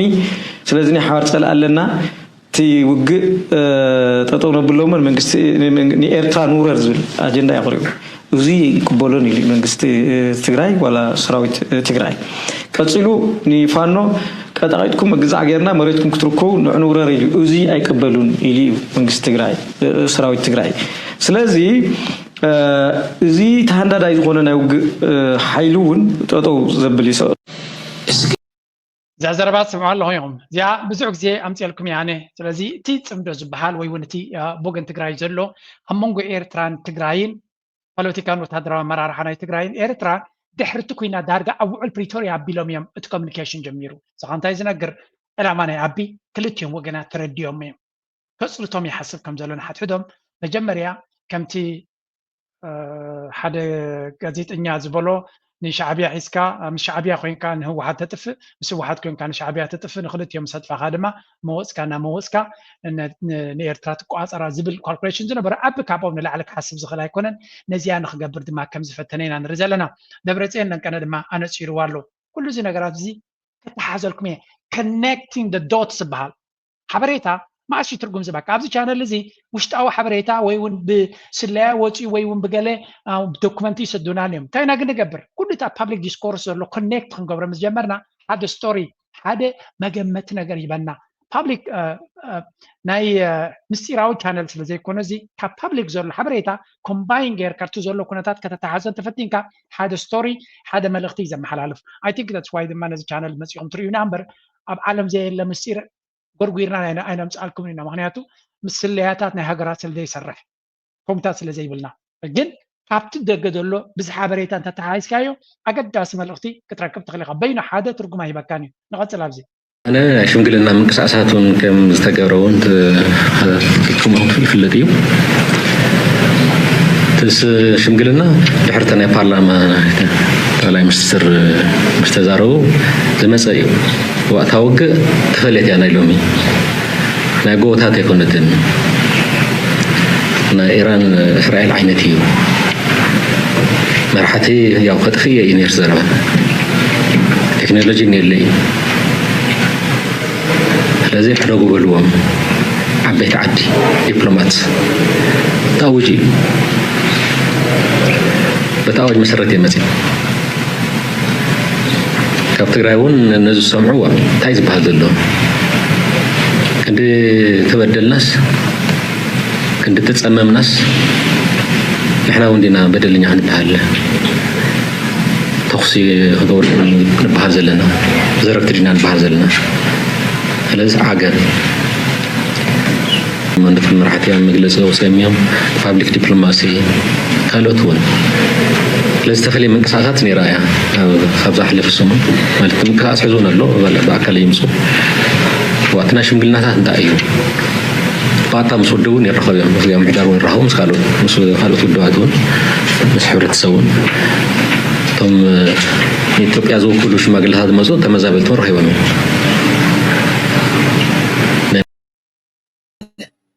ስለዚህ በእነሱ ትንታኔ በዚህ ዶክመንት መሰረት የዚህ ጦርነት ግብ ብለው ያስቀመጡት አሰብን ብቻ ሳይሆን የኢሳያስን መንግስት ከስልጣን ማውረድ ነው ማለት አለበት። ያ ሁለቱ ግቦች እነሱ መሆናቸው ናቸው። እሺ መልካም። እንግዲህ ምልኬሳ የተናገረውን ሰምታችኋል። የተነጋገሩበት አጀንዳ ይሄ ነው። በተጨባጭ የቀረበው ለንባብ ቀርቦ አንብበው በግላቸው አንብበው ሲያበቁ ከዛ በቡድን ሆነው ተደራጅተው ተመካክረው መጨረሻ ላይ አብይ መግለጫ ያወጣበት ማለት ነው። አጀንዳዎቹ እነኚህ ናቸው ሲጠቃለል፣ አንደኛ የምርጫ ጉዳይ፣ ሁለተኛ የጂኦፖለቲካ ተብሎ የቀረበ የጦርነት አጀንዳ ነገራቸው። የሌላ ጦርነት ግንባር አጀንዳ ነው። እነሱ የሰጡት ታይትል ጂኦፖለቲካ ይበል እንጂ ጦርነት ምንም ሌላ ነገር የለም። አዲስ ፖሊሲ አይደለም ማለት አብይ ገና ወደ ስልጣን ሲመጣ ያወጀው። ስለዚህ እንታይም ዝብሉ ዘለው ጂኦፖለቲካ ዳ እዩ ዝብሎ ዘሎ ብሕፅር ዝበለ እምበር ኩሉ እዚ ሕጂ ዝሰርሖ ዘለውን ሓድሽ ኩናት እዩ። ስለዚ ኣብ ትግራይ ኩናት ኣካይዱ ብኣማይት ኣሽሓት ሰብ ተቐቲሉ ሃገር በሪሳ ቢልዮንስን ቢልዮንስ ገንዘብ ክሳራ ኣጋጢሞ ተቆጠባ ተባሂሉ ንዑ ወዲዩ ተሸምጊሎም ጠጠው ምስ በሎ ቅድሚ ኣብ ኦሮሚያ ዝካየድ ዝነበረ እዩ። ቀፂሉ ንዑ ወዲዩ ክንዲ ሰላም ዝገብር ናብ ኣምሓራ ከይዱ ቃላይ ዓመቱ ናብ ሳልሳይ ዓመቱ ዝኸይድ ዲቕ ዝበለ ኩናት ምስ ትግራይ ዝነበረ ወላ እኳ ውዕል ፕሪቶሪያ እንተበለ ክሳብ ሕጂ ኣይ ኩናት ኣይ ሰላም ሕምስ ምስ ኣቢሉ ነቲ ክልል ይቐፅል ኣሎ። ኣብ ኦሮሚያ ዝነበረ ኩናት ብዝለዓለ መልክዕ ቀይሩ ቀፂሉ ኣብ ቤንሻንጉል ኩናት ኣሎ፣ ኣብ ኦሮሚያ ዝተፈላለዩ ቦታታት ኣሎ፣ ናይ ኣምሓራ ረእይዎ፣ ኣብ ሶማል ዘይምርግጋእ ኣሎ። ኩሉ ዝናሃለዎ ከሎ ናይ ትግራይ ጉዳይ ኣብ ዝገደደ ኩነታት በፂሑ ከሎ ኩሉ ዝናሃለዎ ከሎ እንታይ ይገብር ዝፍትን ሕጂ ኸ ተወሳኺ ካልእ ውግእ ዓብኩ ውግእ ምስ ኤርትራ ክገብር ቅድሚኡ ግን ቅድሚ ዓመት ምስ ሶማልያ ወታደራቱ ኣፀጊዑ ነይሩ እዩ ናብ ኩናት ገፁ ዝኽየድ ኩነታት ተፈጢሩ ነይሩ እዩ። ስለዚ እዚ ሰብ እዚ እንታይ ዓይነት ሰብ ምዃኑ ንምግማቱ ኣይከብደካን እዩ። ስለዚ ብኩሉ መንገዲ ቅሉዕ ዝኾነ ኩነታት ክካየድ ኣለዎ። ብካልእ መንገዲ ኣብ ኩነታት ናቱ ሓንቲ ብዚያ ቪድዮ ላ ዝርድኦ እንተዝኸውን ነይሩ ነዚያ ሓደ ሰብ ተደብፅሓሉ መትረየስ አርፒጂ ምን ይዞ ውሃ ይለምን ነበር። በዓለም ታሪክ ውስጥ መሳሪያ ታጥቆ ማንኛውንም ማድረግ የሚችል ኃይል ሆኖ ሳለ ውሃ የለመነ ምግብ የለመነ ሰራዊት የኢትዮጵያ ሰራዊት ነው። የቀድሞ የኢትዮጵያ ሰራዊት ዲሲፕሊን ኤግዛክትሊ ወገኔን እንደዚህ አላረግም ብሎ ነው። ይሄን ከጫፍ ከትግራይ ጫፍ እስከ ሐረር ጫፍ ገበሬውን ብትጠይቅ ይነግርሃል ምን በደል አድርሷል። መሳሪያውን የወሰዱትና እንታይ ዝብል ዘሎ ናይ ኢትዮጵያ ታሪክ ዘይምንባብ መራሕትናታ ፍጹም ክመሃሩ ዘይክእሉ መራሕቲ ምዃኖም እዩ። ኢትዮጵያ ኣብ ግዜ ደርጊ ክወድቕ ከሎ ኣብ ግዜ ሃይለ ስላሴ ይኹን ኣብ ደርጊ ክወድቕ ከሎ ኣብ ግዜ ህወሓት እውን እንተኾነ ኩሉ ግዜ ሰራዊት ስለ ዝወሓዶ ኣፅዋር ስለ ዝወሓዶ ኣይኮነን ታይዳ መርሕነት ስለ ዝወሓዶ እዩ ዝወድቕ ነይሩ እዩ ዝብል ዘሎ። ንኣብነት ኤርትራ ናፅነታ ክትረክብ ከላ እቲ ወታደር ናይ ደርጊ ዝነበረ ኣፅዋር ኣይኮነን ፀገም ነይሩ። ንሓደ ክንደይ ዓመት ከዋግእ ዝኽእል ወታደርን ኣፅዋርን ሎጂስቲክን ነይርዎ። ታይዳ ኦርጋናይዜሽን መርሕነት ስለ ዘይብሉ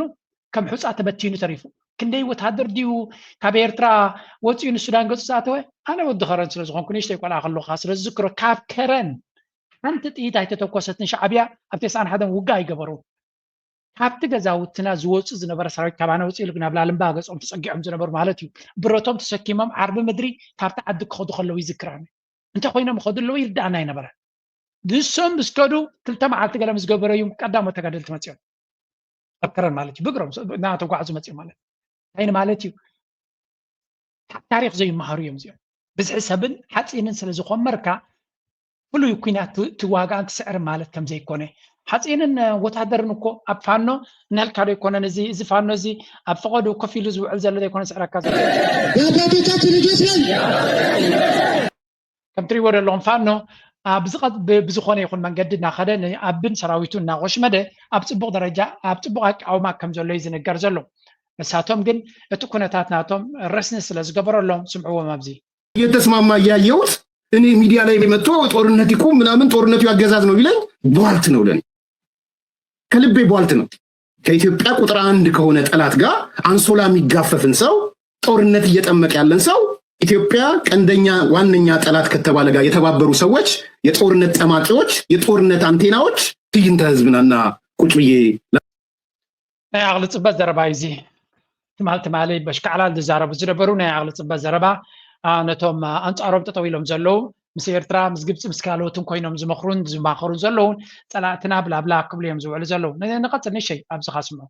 هذا ولا زري له معرين هذا هو حاتم زغاتي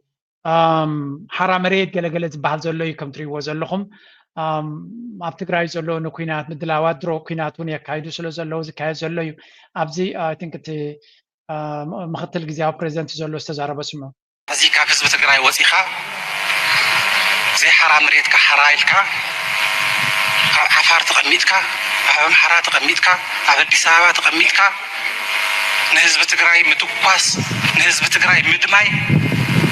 ብጣዕሚ ታሪኻዊ ስሕተት እዩ እዚ ህዝቢ እዚ ኣይግብኦን ببمحلتو كاس حتاتهم كم هاريوم إلنا وزحت صبينا تخونا جن ببمحلتو سحتات النادرو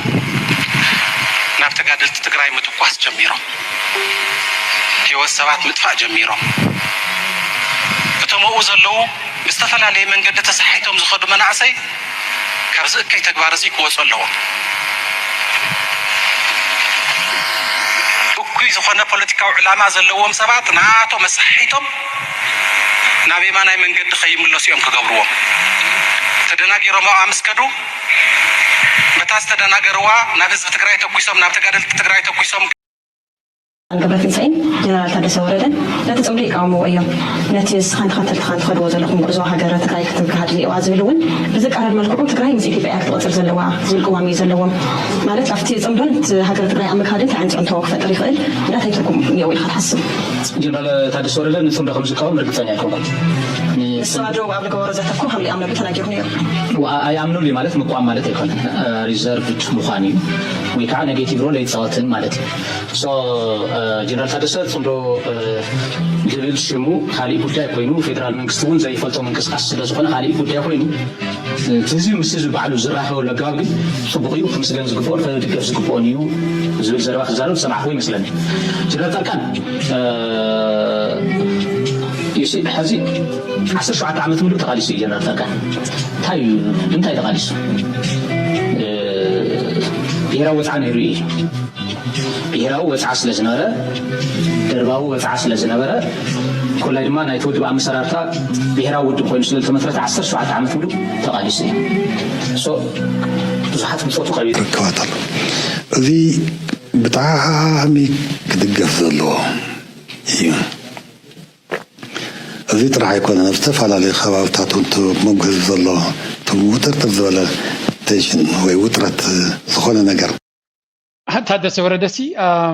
صمدو يدغفوني لا تحت صنيها صمدو يدغفو ترى كونسي بتعمي كحيل زلويو نابله كزارب كاسمعنا سلازم ملخا ابتعدي نبوريو كم دريو زلنا نقتل حنتك بكم يدهريو كسغرينا ابتكاله መንግስቲ ኤርትራ ጉዳይ ከልዓለሞም መንግስቲ ኤርትራ ወይ ድማ ሻዕብያ ህዝባዊ ግንባር ካብቲ መሰረቱ ጀሚሩሲ ገለዮም ፀረ ህዝቢ ትግራይ እዩ ካብ መሰረቱ ሲ ፀረ ህዝቢ ትግራይ እዩ ኢሎም ዝምግቱ ኣለው ንስኻ ኣብዚ ጉዳይ እዚ ሓሳብ ኣለካ ምስ ተኸቲለ ዘለሎ ሕተ ስለ ዘለኒ ፀረ ህዝቢ ትግራይ እዩ ዝብል ባህላ ዝሓለፈ እውን ምሸዊት ይመስለኒ ዶ ኣልዕልንያ ነርና ዝነጥቡ እዚ እንታይ እዮም ዝብሉ ንትግራይ ሲ ከም ናይ ህልውና ሓደጋ ንሃገር ኤርትራ ይርእዩ ይመስለኒ እቲ ዝለዓል ዘሎ ሕቶ ኣነ ከምኡ ክብል አይደለም ሓደ ፀረ ክኾነ ይግባእ ብሱር እውን ትክክል ክኾነ ይግባእ እንዲ ኣይኮነን ፅናሕኒ ክኾነ ይግባእን እንደገና እውን ከምኡ ፀረ ዝብል ዶክሜንትድ ዝኾነ ብሰነድ ደረጃ ብመግለፂ ደረጃ የለን ስፖኩሌት ዝግበር ብዙሕ ግዜ እዚ ፖለቲካሊ ብዙሕ ሰብ ክዛረቦ ይሰምዕ ላዕሊ ፖለቲካሊ ግን ኣብ 1971 ዓመተ ምህረት ፈረንጅ ሕጂ ከም ንሪኦ ዘለና እንታይ እዮም ዝደልዩ ዘለው ንኣብነት እቲ ቅድሚ ሕጂ ዝነበረ ንግደፎ እዚ ፅምዶ ዝበሃል ካብ ዝጅምር ኤርትራውያን ምስቲ ኩሉ ዘለዎም ቅሬታ ምስቲ ኩሉ ዘለዎም ቂምታ ምስቲ ኩሉ ዘለዎም ኩነታት ንሰላም እስከ ዕድል ንሃቦ ዝብል መብዛሕትኡ ሃገራዊ ንሰላም እስከ ዕድል ንሃቦ ብዙሕ ኣሎ ዘይተኣማምነና ብዙሕ ነገራት ኣሎ ክንፅር ንደልዮ ክስራሓሉ ዘለዎ ናበልና ግን ንሰላም ዕድል ንሃቦ ኣብ ዝብል ብዙሕ ሰብ ርኢም ኣሎ ተጋሩ ወይ እውን ናይ ትግራይ ኢሊት ብፍላይ ትውሓት ዝገብሮ ዝነበረ ኣብ ልዕሊ ኤርትራ ስለዝተረስዐ ኣይኮነን ንሰላም ዕድል ንሃቦ ስለዝኾነ ባእታቶም ግን መን እዩ ነቲ ፅልኢ ዝደልዮ መን እዩ ኣብቲ ፅልኢ ክነብር ዝደሊ ነቲ ናቱ ፖለቲካዊ ኣጀንዳ እቲ ፅልኢ ዘድልዮ መን ምዃኑ ካብኦም ንርኢ ኣለና ምክንያቱ ብወገን ኤርትራ ብዓብዩ እቲ ፅምዶ ይኹን ምስቲ ህዝቢ ዝግበር ዘሎ ፃዕሪ ንዑ ንኸይፈርስ ብዙሕ ነገራት ፅቡቅ ነገር ሰላም ከዓ ክትከባኽቦ እዩ ዘለካ ክሰርሓሉ እዩ ዘለካ ክትግዝግሰሉ እዩ ዘለካ ብቐሊሉ ዝምዕብል ነገር ገይሮም ከምዚ ሓድነት ናይ ህዝቢ ኤርትራ ንጉሆም ምሸትን ዝስራሓሉ ዘሎ ከምኡ ሰላም ድማ ክሰርሑ እዩ ዘለካ ብዘይ ሳክታ ይመፅን እዚኣቶም ግን 10 ግዜ ናብቲ ተንኮል ናብቲ ክፋእ ንክኸይድ ነገር ጥራዮም ዝፅዕሩ ዘለው እቲ ፀገም ድማ ናትካ ፀገም ናብ ኤርትራ ኣፀጊዕካ ክትሪኦ ከለካ ይኩሉ ግዜ እንጂ ኤርትራ ናይ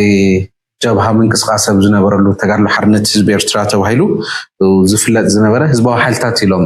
ህዝባዊ ግንባር ክወፁ ከለውስ ዝተፅሓፈ ነይሩ ንሕናን ዕላማናን ዝብል ፅሑፍ ትዝክረሉ ኣሎ ክሻ ዝኮ ኣሎ እዩ ፅሑፍ እሱ ኣብቲ ፅሑፍ እሱ ሓደ ጉዳይ ከልዕል ይደሊ ብዛዕባ ብሄራት ከልዕል ተሎ ሓደ ኣብቲ ጉዳይ እሱ ብሄር ከልዕል ተሎ ሓደ ቋንቋ ትግርኛ ይብል ቋንቋ ትግርኛ ዝዛረቡ እቶም ነዛ ቋንቋ እዚኣ ዝዛረቡ ዝውለዱላ ደቀባት ኣብ ከበሳ ኤርትራ ዝርከቡ መብዛሕትኦም ኣብ ክርስትና ዝጥመቑ ኮይኖም ኣብ ምስልምና እውን ዝኣምኑ ኣለው ውሑዳት ጀበርቲ ኢሉ ይገልፅ ካብኡ ደቂ ከበሳ እዮም እዚኦም ትግርኛ ኣብ ኤርትራ ጥራሕ ዘይኮነስ ኣብ ትግራይ ትበሃል ኣውራጃ ሰሜናዊት ኣውራጃ ኢትዮጵያ ዝርከቡ ህዝቢ እውን ይዛረቡላ እዮም ይብል ዘውዝኒ ኣገላልፃ ባዕሉስ ካብ ንዕቐት ንህዝቢ ነቲ ፖለቲካል ኮሚኒቲ ናይ ትግራይ እንታይ ይገልፆ እቲ ሰነድ እዚ ኣውራጃ ስለዝበለ ዲ ኣውራጃ ዋላ ባህሉ ዋላ ተገላልፆም ትግራይ ብሽዑ እውን ኣውራጃ ከም ዘይነበረት ይፍለጥ እዩ ትግራይ ክፍለ ሃገር እዩ በቲ ሽዑ እዋን ናይ ብሃይለ ስላሴ እውን ክፍለ ሃገር ንሃይለ ስላሴ ግዜ ክፍለ ሃገር እዩ ስለዚ ትግራይ ትበሃል ኣውራጃ ኢትዮጵያ ትግራይ ትበሃል ኣውራጃ እውን ትግርኛ ዝዛረቡ ህዝቢ ኣለዎም እዩ እዚ ናይ ንዕቐት ምልክት ኢኻ ትብለኒ ዘለካ ናምንታይ ምልክት ይመስለካ ኣነ እንታይ እየ ዝብለካ መገሲኡ ሜይቢ ቃልሲ ይጅምሩ ስለዝነበሩ ሃገር ይሃንፁ ስለዝነበሩ እቲ ፋክት ክሓልፍዎ ይደለዩ ግን ከዓ ዓርዮም ክስታይ ንምግባር ነቲ ካንፅኡ ዝደለዩ ሃገራዊ ክስታይ ዝተጠቐምሉ ክኾኑ ይኽእሉ እጓነፂ ኢሎም እዮም ዝኣምኑ ማለት እዩ እንታይ መስለካ እዚ ንኦም ጥራሕ እኮ ኣይኮነን ዝኸውን ኣብ ብግልፂ ክነውግዐሉ ዘለናማ ሃገር ክኾን ከሎ ብፍላይ ናይ ኣፍሪካ ዓድታት ከምዚ ዓይነት ፀገም እኒኦን እዩ ኩላን ንኣብነት ሩዋንዳን ኮንጎን እዚኣሲ ኣውራጃ ኣይኮናን ድዩ ዝብል ዘሎ ወይስ ብፍሉይ ናይ ኣቀባጥሮትን ናይ እንታይ ክብሎም ነይርዎ ሲ ኣብዚኣ እስከ ንገሩና ኣነ ክትርዳእኒ ካላት እንታይ ትፀገም ኣብ ኣውራጃ ትበሃል ትግራይ ትግርኛ ዝዛረቡ ኣለዉ ምባሎም ሲ እንታይ ኣጉድለት ነይራ እዚኣ ኦብጀክቲቭሊ ኮሬክት እያ ኣብቲ ቦታ እቲ ትግርኛ ዝዛረቡ ሰባት ኣለዉ ኣይደኖ ግን እቲ ኢንፌሪዮሪቲ ኮምፕሌክስ ካብኡ ዝብገስ ምዃኑ እዩ እስከ ናብቶም ካልእ ወገን ከዓ ክንርኢ በዚ ዝበሃል ዘሎ ንርኣዩ እስከ برزلو جنبارك ماني قدام يطيت كتكوس نابنت حجي أبانا بني قالس حزب إرترا حامد إدريس عواتي قدام يتوكسه قدام يسوء تلاتنا قدام يسوء لنا أبز حدش جنبارك ماني قدام يكتكوس ماني قدام يسوء بحال هذا متوكاس بحال يلا أو يوردن يوم أمينو دوردهم يلا ندحر وريدهم ندحر سوق قبرو تخوينهم يوردن يو فليتوهم ديو تباك كتصاوتوا كله بحنت بارك كمان سمعوا تباك تمسيو كعجرجرنا سلزخونه نايم جمرتا سوق نقبرو تباك كيلو يمكن هذا كلاي أب ميدا أي وردن يوم حواتي برخا زوردلو نجار يلن لو ما علتي بلون عو برخا ورود تيلمهم زوم على فرودو زدعولو أي كدنيا سلازي برخا ورديهم كتكوسيهم تبل بجاهم موضوع ناي مريت موراد ناي برخا مخات تتخون نيرو جنبار على نايلهم أيمس أوجون نيرو إذا أفرو ما جمرت هاديمو مسمت سنير أي قبراني ميتو مچم تحقق إلى حديرة كما إلى خم توسط ريوال لهم أيكونن زخول ترعرعني إثيوبيا نخد كاب هوتيلاتن لاجر انجويمنت تمبر نجمبار يكون أكيلك واقع زغل كم زي اللي يمزرق رجلو بسلام بمسز بخاطر لا تبهيلو دي سمع سبيقة ليس أخي مسؤوليتي أنصار نبحث أنصار حجي استوليو دلخي أنا زرفتي بوني ليخ من السالك دخل أبت أزارباون متنقع كدليو جنزل مزراف يلا خد خلك زين يبحكي سرقت في اليوم بروف أمسلي أنت بروف لكي بعد بركة حساي بينات همناتهم مرحنة ولا همناتهم وكلت دلو جنزلكم بزرفوا بروف أمسلي تلكي أي هو كتمسلي يا صاحب نو جنزل كان زرفوا لك عجز جنزل بعد كتماتات سي جنزل كوات خنزل لو يقبرون لو حكاي بسكسر لو كم تريوم زلهم تاكون داي كل بقى ناطريت يا تخيزلا نزد ما بكل منقدي تزبين انا قهي متالو وحود اي تبل عنقن تتماهيروا لي بحجون تتماهيروا لي مبر I think the situation is going to be very tricky اسكاب زي قرب لسلس بلا كسعنا زغل كري ቀይ ባህር የኢትዮጵያ ነው ቀይ ባህር የኛ ነው ኖ የእናንተ አይደለም ገና ተቃጠል ይረይ ቀይ ባህር የማን ነው ቀይ ባህር ላይ አይዋ አተሰብስ በሲ أنا مش عليكم ولدي برجع حمل بينا حدش تاريخ قبضنا ولدينا إحنا مش عليكم حدش تاريخ تقبل تقربوا بينكم بقى برجع حمل مش بتاعتكم زي قروة تاجر سوى اللي إسرائيل نيو أو أوروبا نيو قلا وتحتكم ورا لا خالي من قصة لطيفكم لا قولكم اسمه ما حدا قولكم سميركم زمان قصة مدا أنا مش حدا من قصة لطيفكم ولا صح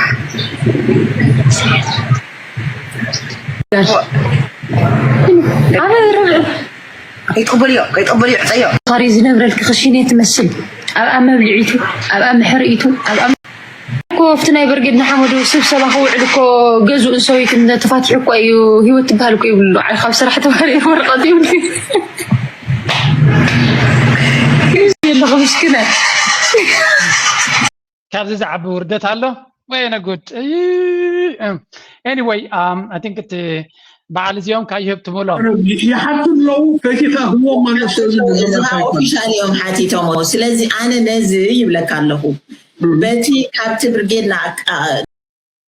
نتيندا ونكالي سايكي هيلو መሰረታዊ ነገር ናይ አብዮት ዝሕጉሰን ነገር ታመን ነተይንዳ ኣብ ዝኾነ ሞያው ብቕዓቱ ዘመስከረ ሰብ ናተይ ዜጋ ዝኾነ ማለት እዩ ኤርትራዊ መንነት ዘለዎ ሰብ ብጣዕሚ ዝሕብነኒ ዝኾነ ኣቺቭመንት ዝረኸቦ ትምህርቲ ይኹን ኣብ ካልእ ሞያዊ ብቕዓት ይኹን ገለ ይኹን ዝያዳ ብሽክለታ ሕጂ ዳይሬክት ክሳይ ኣሎ ትዕቤትሲ ከምዚ ግራጅዋል ግዜ ዝወሰድካ ገለ ዘይኮነ ቅልጡፍ እዩ ኣብኣቶም ኮይኑ ማለት እዩ ምራ ባዕልታ ንኢልኳ ኣይነበረን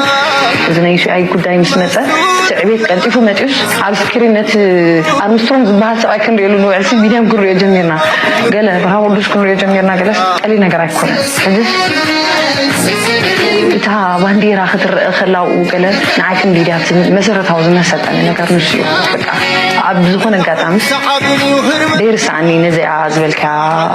ክሳክ ገባ I don't know ዝስማዓና ከምዚ ኢንፌሪዮሪቲ ዲኻ ትብሎ ሽዑ ግን you feel like ዓለም ፈሊጣትና ንሕና ገለ ዝብል ስምዒት ስማዓካ ዲከም ካለ ዛትሪዋ ዘለኹም ሊድያ በረኸት ትበሃል ሓንቲ ካብተን ራይዚንግ ሱፐርስታርስ ናይ ኤርትራ ካብቲ ፊልም ኢንዱስትሪ ንቅሕቲ ንፍዕቲ በላሕ ኣክተር ማንም ሰብ ሸው ክገብር ክእል ግን ኣነ መብዛሕትኡ ስፖርተኛ ዲኻ ካልእ ዲኻ it's good ቡጌር ካለ ዓለ ክትመጽእ ከለኻ በት ኣፍካ ምስ ከፈትካ ኣብ ኖርማል ሂወት ትዛረበ ድማ ዝያዳ ብሪሊየንስ ናትካ ኣብኡ ይዝርአ ስለዚ ዛትሪዋ ዘለኹም ሓፍትና ኣብ ናይ ኔትፍሊክስ ፊልም ሓንቲ ዶኩመንታሪ ኣብኣት ያላ ኣነ ርግፀኛ ኮይነ ዛረበኩም ነታ ፊልሚ መቐረት ወሲኻትለያ for that I'm sure ምክንያቱ እቲ ናታ ናይ ቢንያም ቀጠልያ ማልያ ጌራ ዝገበረቶ ርግፀኛ ፍሌቨር ከም ዝወሰኸትላ because she is actually very very interesting ወላ ኣብቲ ዓበይቲ ናይ ኣብ ኤርትራ ስለ ዘለዉ ምስቲ ኤርትራ ዘላቶም በራብቲ ናይ ዓበይቲ ኢንዱስትሪ ናይ ፊልም እውን ክሳተፉን ከበርክቱን ዝኽእሉ መንእሰያት እዮም ነይሮም ብዙሓት ኣብ ኤርትራ ዘለዉ ሓቂ ንምዝራብ ቋንቋ ምልከት ናይ እንግሊሽ ናቶም ወላ እቲ ኣክቲንግ እቲ ኩነታት ናይ ኤርትራ ዘየፍቀደ እምበር ኤርትራውያንስ ብልሕስ ኣለዎም እዩ ናቹራል ኢንቴሊጀንስ ኣለዎም እዩ ፕላስ ፃዕራማት እዮም እቲ ፃዕሪ ስለ ዘሎ ድማ ነዚ ነገራት እዚ እንተቃሚምካዮ ኣይ ሪሊ ሆፕ ሓደ ግዜ እቲ መድረኽ እዚ ኩሉ ናይ ኢትዮጵያ ደራፋይ ናይ ኤርትራ ክቐድሕ ዝውዕል ኣምሓርኛውን ትግርኛውን ካብ ዜሮ ተበጊሶም ኣይኮነን ideas originality original حساب creative حساب innovative حساب الله يا بيرترا انا اب حدا تسديدو خيدو اب جوبا وطبعا جوبا كنترول زغبر زلو اب يوغندا تسديدو متيو ابيت هوتيلاتن كال انغولا نخلو تهاجر مانج كغبر اب زخلو لدرجه زخي زلو this is not from cap zeros متى يكون there is something ولا زغلا بأوروبا زل امريكا زلو مست بس حزبن عبيد نايت طبعا سلازير امبر مسحنت سر مسحنت كاميتشاينا كومتينا today قالنا مليونيرات كنا قالنا ساينتيستس كنا قالنا مهورات كنا قالنا whatever بس ኤርትራዊ ኣብ ጽቡቕ ደረጃ ይዘሎ ካብ ተበጊሱ ካብ ዚሮ ካብ ግራውንድ ተበጊሱ እቶም ምሳኻ ዝውዕሉ ዘሎ ስራሕ የማንካ ጸጋምካ ናውዮም ተወሊዶም ዓብዮም you see so ኤርትራውያን እድል ተተፈጢሩሎም ባይታ እንደሪብካዮም they are unstoppable ዝኻ መቲ መንፈስ ናይ ኤርትራ ሓፍ ንምባል ጥራይ ደይኮነሲ there is an objective fact ብስምዒት ትብሎ ደይኮነስ ኣብ ባይታ ዝረአዩ كنمنت عينت ኤርትራውነት ክደቕሱ መንፈስ ኤርትራውን ንኸዛሕትሉ ሞራል ንኽቆርጽ ትመንሰይ ዓብ ነገር ንከይሓስብ ክገብርዎ ብፖለቲካን ብገለን ገይሮም ሓሸው ይኽፃወትሉ ዝፍትኑ ወቻው ተጠንቀቁ ኤርትራውያን መንሰያት ኣዋልዶም ኣወዳቶም ኩላቶም ተስፋ ዘለዎም እዮም ሊድያ በረኸት ድማ ከምኡንቶም ካልኦት ስነ ጥበበኛታት ኣብ ዝበለፀ ቦታ ክትከዱ ክትበፅሑ ንመነየልኩም ተስፋ ንገብር እቶም ስፖርተኛታት ከም በዓል ቢንን ካልኦትን ድማ ናይ ብሓቂ ዝሕጉስ እዩ ዓሊ ሱሌማን ካብ ኢትዮጵያ ኢማጂን ካብ ኤርትራ ናብ ኢትዮጵያ መፅዩ መጀመሪያ ካብ ኢትዮጵያ ናብ ግብፂ ናብ እስማኤልያ ክለብ ዝሰገረ ያብ ካለ ከም ጻልኩም የናብሰለ ኤሪትሪያንስ can do many things ካልኦት ሃገራት ናፃ ዝኾነ ሃገራት ክገብርዎ ዘይክእሉ ስለዚ the potential is there try ክንሰርሓሉ ለና ናበልኩ ናይ ሎማ ኣርስታ ብዝኹድ ፕሊዝ ላይክ ግበሩ ሼር ግበሩ ሪቶምን ሓሳባትኩምን ባህናፅ መንገዲ ግረፍ ናበልኩ መዝያ ደርፊ ክገትፈኩም thank you very much ليلي عدي وادنزان يلا تتكفان تحزان ليلي اسمع المان عمرهم ليلي عمين كازيت عمهم يبنالو من دلاي مرزح زي محر حيزو